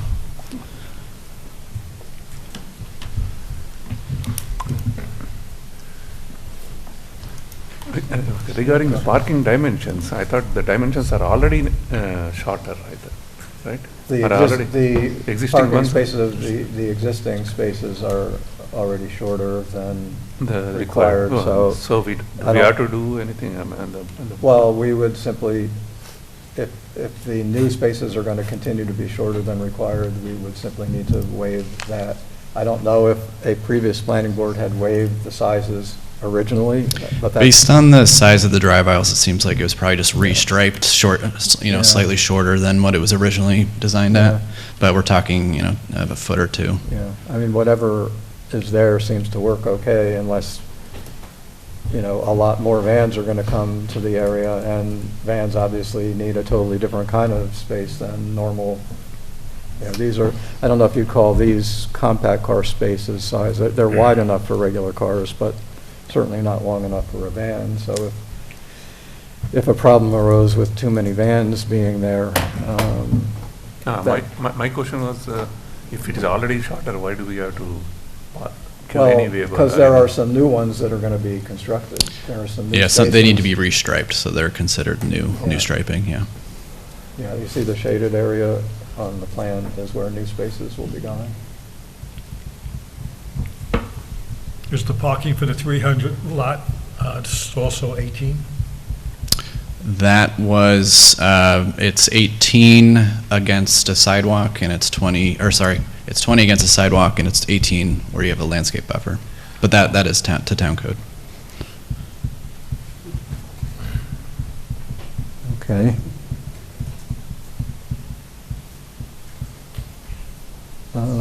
Well, so MJ's memo does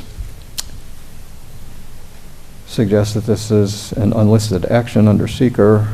If, Dominic, if you concur with that, I think we could move ahead on classification. And I'd suggest we also do this as an uncoordinated review. What does the board think about that? I mean, this is not the most simple site plan amendment we've seen, but it's relatively straightforward, and it's reusing an existing developed site, which I think is a good thing. And there really is no involvement by state DOT in this. And it sounds like so you'll need to provide documentation on communications from SHPO and DEC, but Yes. those would be the only other two that we would have probably wanted to coordinate with, and if they've already signed off, there's no need to do that. Yep, those will be provided on the 26th, yep. Yeah. And we already heard from county planning. We heard from county planning, and they don't need to or want to be an involved agency anyway. In fact, yeah, they have said in the past numerous times that they don't do seeker, exactly. Maybe whether the county does seeker for their own projects, I don't know. That's another story. Sometimes they don't do local approvals for their own projects, we know that. Side comment there. So, if there's a motion to classify the proposed 400 Westage Site Development Plan Amendment as an unlisted action, and for the planning board to conduct an uncoordinated environmental review pursuant to seeker, I'd love to hear that. So moved. I think Robbie, oh, Bob, oh, all right. Bob moves it, and I'll take a second. Felix seconds it. Any further discussion? All in favor, please say aye. Aye. Any opposed? Any abstentions? That carries 7-0. So there are a number of recommendations in MJ's memo that doesn't sound like anything too complicated, but that should be addressed. Actually, do you see the need to communicate directly with Dennis or Anisha? I did on have anything? one question, and we can just talk about it now if you'd like. I did have one question on the floodplain development permit. And I guess I'll summarize it real quick. The FEMA floodplain shows, it confirms the elevation of the floodplain at 211, but the boundary they show appears to be before 500 was built, so it doesn't really reflect the existing topography. So our survey showed where the 211, it fits it to the 211, essentially. Obviously, the FEMA map still shows it one way, so short of doing a map amendment, probably just fill out the flood development permit, even though we're not technically doing any work within where the floodplain really is, which is below the 211. But yeah, it's kind of in that gray area of how the town would like to do that. Give me a call and let me talk. Yep. Let me So then, yes, we would like permission. All right. So, is there a motion to authorize the planning board's consultants to communicate directly with the applicant's representatives? I moved it, Felix second. Okay, Anthony moves it, and Felix seconds it. Any further discussion? All in favor, please say aye. Aye. Any opposed? Any abstentions? That carries 7-0. All right, so I think the submission deadline for the December meeting is November 26th. So we look forward to seeing you back then. Thank you. All right, thank you.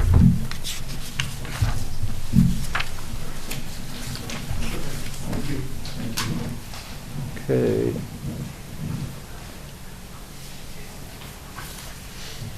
All right. And the last item on tonight's agenda, except for an executive session, which we will do after, at the end, is Willow Lake. So, welcome back, team. So this is to review the submission made by the applicant's representative on October 28th, 2025. So why don't you go ahead and give us a quick update? Good evening. Right. Good evening, Chairman, members of the board. Zach Ham from Dynamic Engineering. I'll give you a brief summary of the new items we submitted since we were last in front of you in October. We provided an acoustic study, which demonstrated that the neighboring properties will not experience noise levels above ambient sound. Will actually have a 10 decibel or less compared to ambient. We provided an updated traffic study, which included additional speed data and traffic counts requested by the town's traffic consultant, as well as an updated visual analysis from 30 Cathy Court, which included the supplemental plantings in the voided berm that we discussed last meeting, as well as an updated EAF that I believe was circulated in the past couple of weeks. To briefly just summarize the vast array of items we've provided over the last 3 or 4 months and we've discussed, we provided the 70-page civil set, the stormwater pollution prevention plan, biodiversity study, a geotechnical analysis, wetlands analysis with coordination from the Army Corps as well as the DEC, an archaeological phase 1A and 1B, an aquifer protection analysis, coordination with the fire department, project narratives, operational schedules, breakdowns of the valet operations, point-by-point responses to the comments provided by MJ, as well as architectural renderings and a architectural trail map. We have our traffic engineer and acoustical specialist if there are any specific questions on those items. Okay. All right, well, why don't we go through MJ's memo? Again, Anisha and Dennis, you want to do that? So as mentioned before, this is a type 1 action, and we have listed a list of involved agencies. The applicant did provide the responses he mentioned earlier. He did provide a noise or sound study, which we believe was consistent with what we asked for. He also provided additional vantage points and view sheds, and also that was consistent with what we asked for. No additional comments from us there. It is a type 1 action, as mentioned before. The applicant is seeking several variances, including parking and loading spaces, that is subject to ZBA approval. That's all the comments I had as pertains to zoning and stuff. For site plan, the applicant did a good job addressing the majority of our comments. There's some very minor comments on the site plan. As I mentioned, or Anisha mentioned also, they provided the sound study. We were in agreement with that. There are some recommendations in there. I think we should just put maybe some notation on the plans from those recommendations of the type of windows, or there's some treatments they want of the building that they reference in that plan. The majority, I think, of our comments had to do with the site distance on the traffic. As you mentioned, I think you updated the traffic report, and there's no issue with the actual traffic generated. I think it's just more of the site distance. There were still some things that we had some concerns about. So I would just recommend, having the traffic guys talk to our traffic guys and address traffic stuff or site distance stuff. But overall with that, the majority of the comments have been addressed. All right, any questions from planning board members?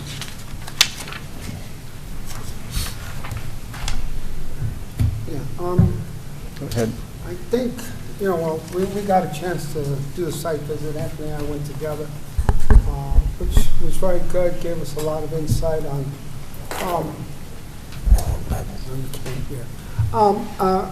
on the topography and, how things look.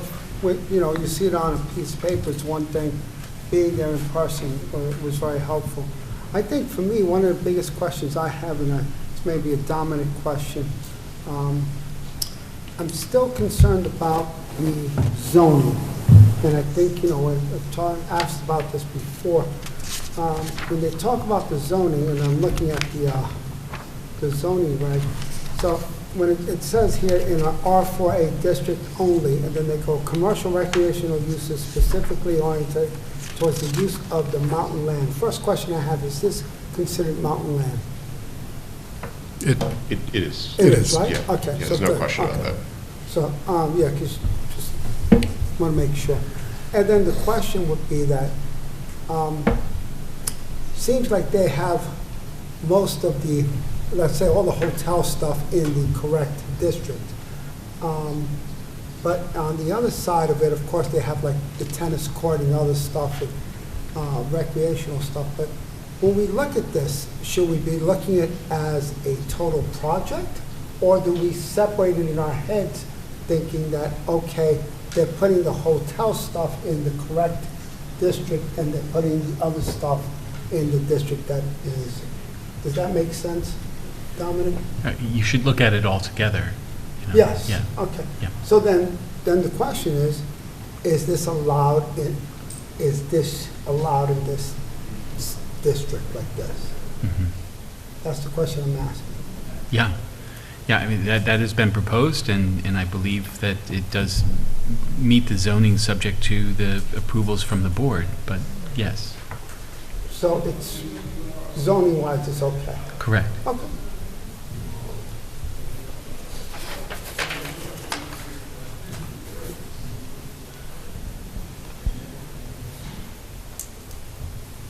Okay. Yeah, thanks for mentioning the site visits. It looks like most or all of the planning board members were able to get out to the site, so that's good.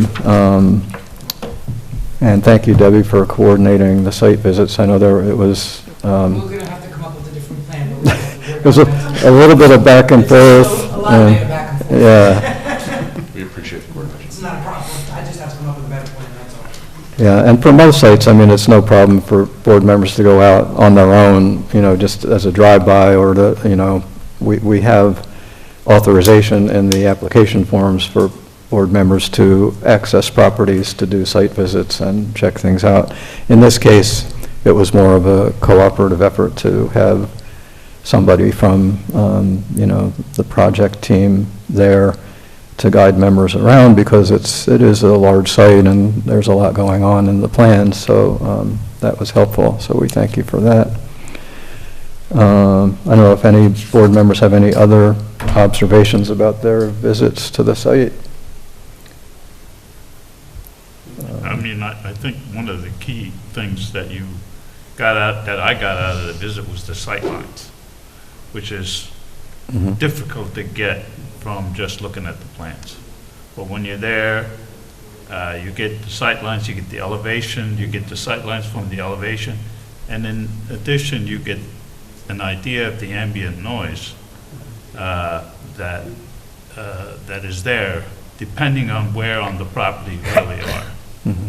So it's, these folks said it was like 40 decibels at particular points in the property, and that recedes somewhat as you get into the back of the property.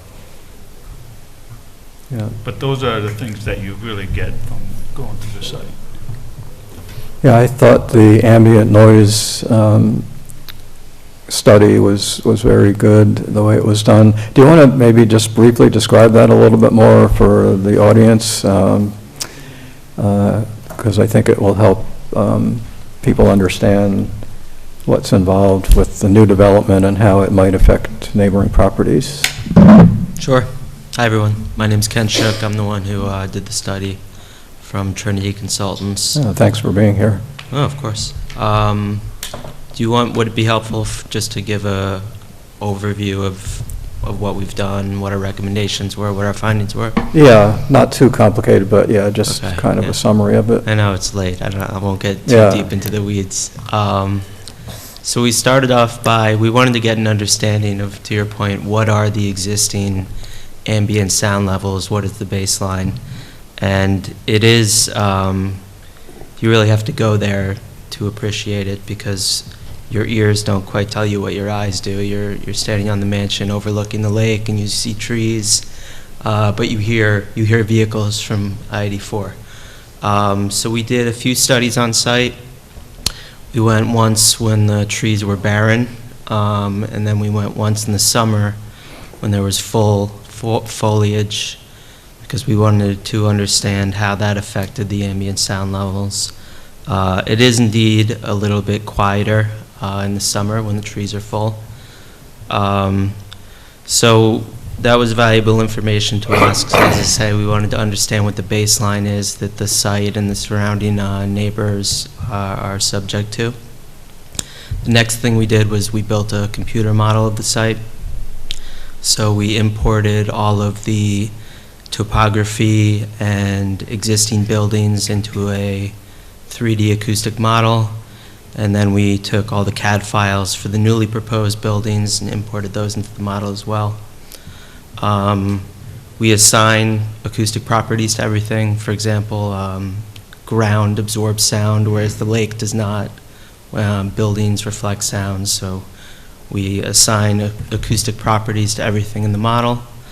Once that's set up, then we ran a few simulations to simulate the impact of a wedding or similar loud event that would be held inside the banquet hall, to understand how sound propagates to within the Willow Lake property as well as to the neighboring properties.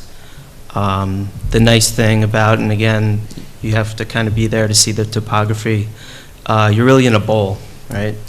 The lake at the bottom. So just the topography alone lends itself quite well to sort of containing sound. The most impacted spaces will be the Willow Lake guest houses. And then we also projected sound levels to the surrounding community as well. Using that information, we came up with some recommendations, which someone mentioned earlier regarding the facade, the glazing of the windows. We proposed acoustic glass for the facade of the banquet hall to reduce noise transmission. And that was really mostly, to be totally candid, to reduce noise transmission to the guest houses at Willow, more so than the surrounding neighborhood. Our simulation that we ran using just standard glass showed that the ambient levels would be well below, or the sound levels would be well below the ambient levels even with standard glass, but ownership wanted to provide an upgraded condition to try and reduce the noise to the extent possible. We also ran a few simulations for an outdoor wedding ceremony that would be held at the garden that's adjacent to the banquet hall. And the nice thing about that is just the banquet hall is sort of a natural acoustic barrier to the neighborhood because it's to the garden is to the southwest of the banquet hall, and Van Wyck Lake Road is to the north. So the banquet hall is sort of a natural barrier. Again, our study showed there that there would be no impact to the surrounding spaces. We would actually be below the ambient sound levels. And then last week, we did another simulation to look at what would happen during a cocktail event held at the mansion itself.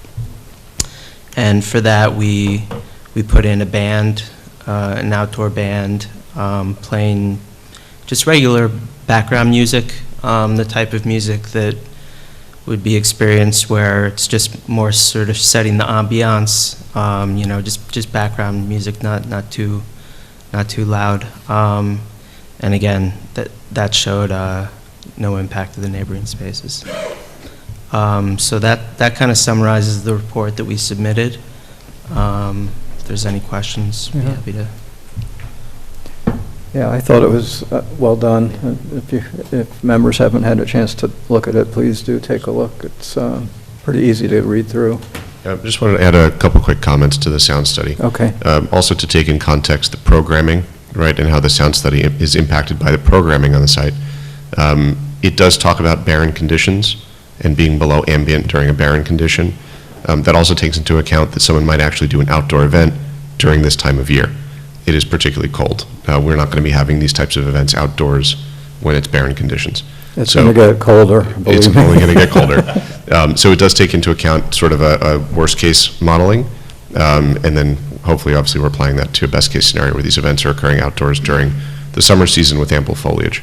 You know, you can have a polar plunge into the lake. A polar bear plunge? Yeah. I will put that on the amenities list of Willow Lake. I might not be the first in the water. But I just wanted to give some context to the report as well. All right, thanks. Let's see, moving on to the revised sightline, Exhibit B. I'm just wondering, so it involves plantings basically off the site in the buffer area on the, across the street on Van Wyck Lake Road. And I wasn't clear whether that proposed landscape buffer was going to actually be like in the road right-of-way or on the private land owned by the owners of that lot, or by perhaps common open space in the subdivision, if there is any. I don't know if there is, so maybe you could clarify that. Yeah, it was located outside of the right-of-way on that property, inside the 50-foot buffer. Mm-hmm. So, in that case, I guess the follow-up question is, being off-site, you would need to get some kind of agreement or permission from the owner to do that kind of planting. So maybe, yeah, if you want to talk about that a little bit. Yeah, no, we're aware of that. We've obviously seen some communications from that neighbor. We're in communication generally with the neighbor as well. we fully expect that we would have to cooperate and create a plan that they would be happy with. And so obviously we would look forward to doing that. That of course would require some discussion and approval of the neighbor to put in that type of planting. So that's entirely on the 30 Kathy Court lot? It is. Yeah, it is. Correct. Okay. Do we have the right to put that into our plan? I imagine if the applicant has permission of the owner to do it, it's not actually shown on the site plan itself, but I guess it's more in the, well, it was in your response. It was in the letter. response letter, Yeah. but we'll include it in our next plan set, so it will be on the plan. So, yeah, there would have to be like a site plan note indicating the kind of permission that would be needed from the owner of the site, yeah. That's not a problem. Okay. Yeah, I don't know where it will potentially go. Obviously, it's discussions with the neighbor. If they, for whatever reason, choose that they want to maintain that as open space, that's something that obviously we'd have to discuss then with the neighbor. Yeah, and that's Dominic, I don't know if you want to weigh in on this, but that's kind of, I read the statements in the response letter that were, and then I read the email that the owner of 30 Kathy Court submitted to the board, which kind of made it sound like the owner thinks that they have certain rights that were given to them that are contradictory to what was shown on the subdivision plat about preserving the buffer area. So if there is some actual right that they obtained in writing to clear that buffer strip, we should probably ask the owner to provide that to us. Otherwise, they really don't have a right to keep that strip open as they imply that they are, or that they have. So again, that's not something really that the planning board necessarily wants to get involved in, but I think it would probably make sense for the applicant, you guys, to figure out what that situation is, and if you are going to work on an agreement with the owner to make sure you're doing it in accordance with whatever rights they actually have. Otherwise, you'll be, in a sense, violating the buffer. Yeah, we wouldn't do anything that would be in violation of any zoning or. That's all apparently totally a separate. I don't know if a previous planning board approved the subdivision plat with that notation in it. It sounds like it did, because that was part of the filed plat, right? That's correct. So, I don't think we have any real record other than the plat itself of what, other things might have been involved with why the buffer was put in there or anything like that. So it's just, you'll need to work that out in any kind of agreement that you end up with, if you do end up with one with the owner, to make it clear what should or shouldn't and what can and can't be done in that buffer strip.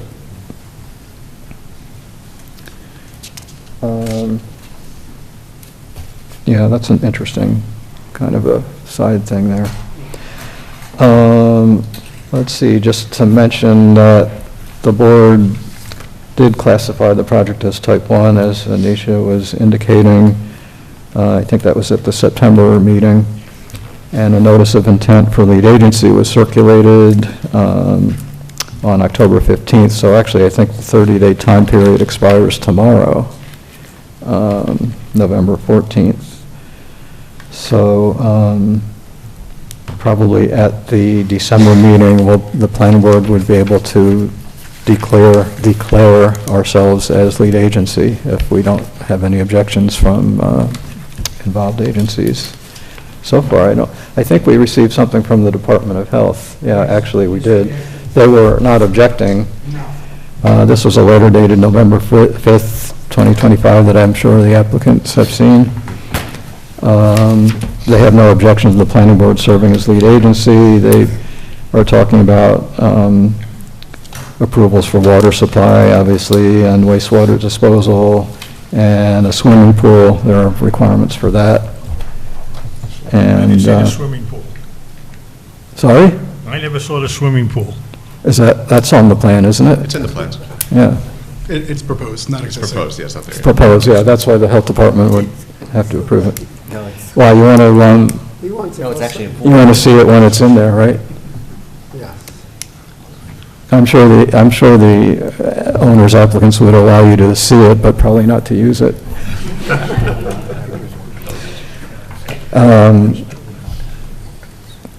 Yeah, so anyway, that's the health department letter with a couple of other things mentioned in there.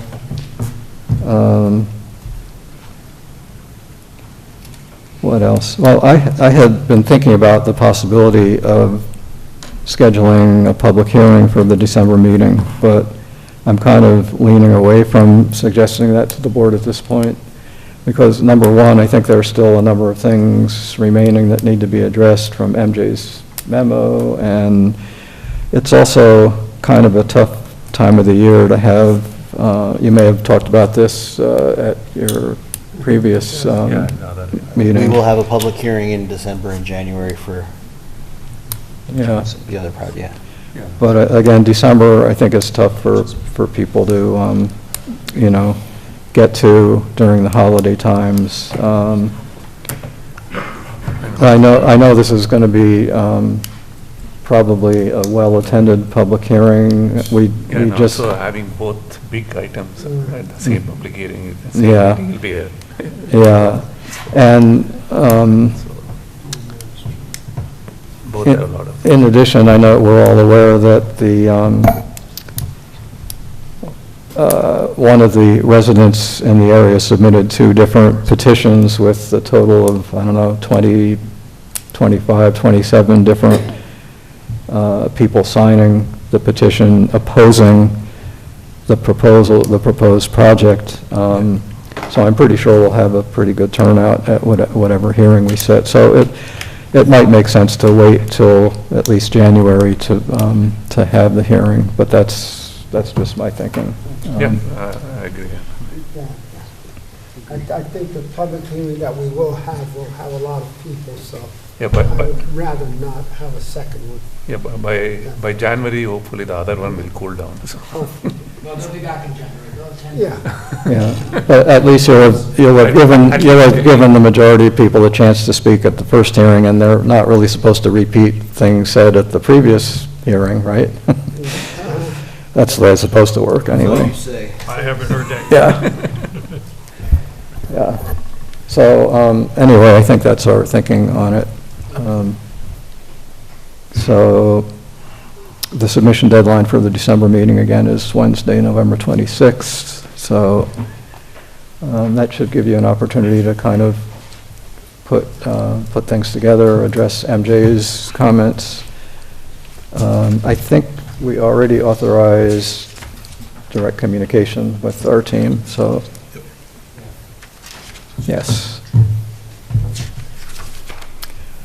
So, any other questions or comments?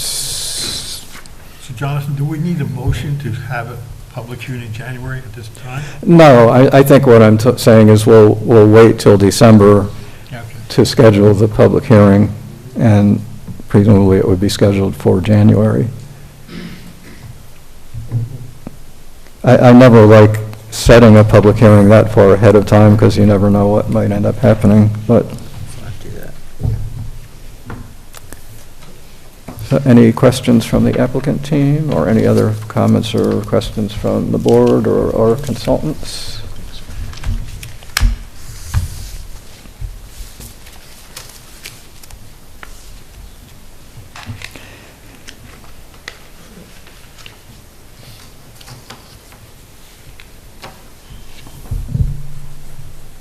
While they're huddling, I was just going to reiterate comments I had made about the tree preservation plan provisions in Chapter 140, Section 140-6 of the Fishkill Code need to be followed, and the applicant would be expected to preserve as many significant mature trees on the site as possible, so we can work with you on that as things move along, but it looks like you're doing a very good job of preserving site features, so I'm not too concerned about that. And, possible area variances, so MJ outlined that. The parking variances probably could actually be waivers, and that also includes the parking dimensions, which we just talked about with the previous application. So I think the board, as long as they're not exceeding a 50% reduction in the amount of parking, that's something that the board could consider. Yeah, we're around 40% right now within the waiver, Okay, as with the loading as well. good. All right, so are we okay for tonight? Yes. Thank you all very much. All right, thank you. Thanks for coming, and happy Thanksgiving. You too. Thank you. All right, let me get this out of the way, and then we're going to have a, hopefully not too long, an executive session. All right. Yes, and Mr. Chair, you may want to add that there's no action to be taken after the executive session, so. Right, so, yeah, I think what we can do is, we will ask the planning board attorney, planning board secretary, and board members, of course, to stay for the executive session. I think Dennis and Anisha, if you would rather head home at this point, you're welcome to.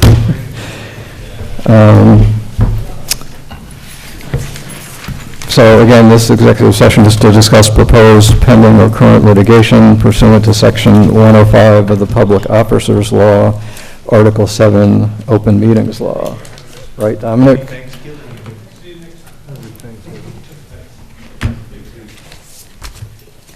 So, what else? Yeah, so the broadcast and taping can be turned off once we go, once we do the motion. So, is there a motion to go into executive session? So moved. Second. Fred moves it and Anthony seconds it. Any further discussion? All in favor, please say aye. Aye. Any opposed? Any abstentions? So we only have 6. Oh, Felix, you voted for the going into executive session, right? Yeah. Good Thanksgiving. Yeah. I'm looking forward to it. Yeah. Thanks, guys. Have a good Thanksgiving.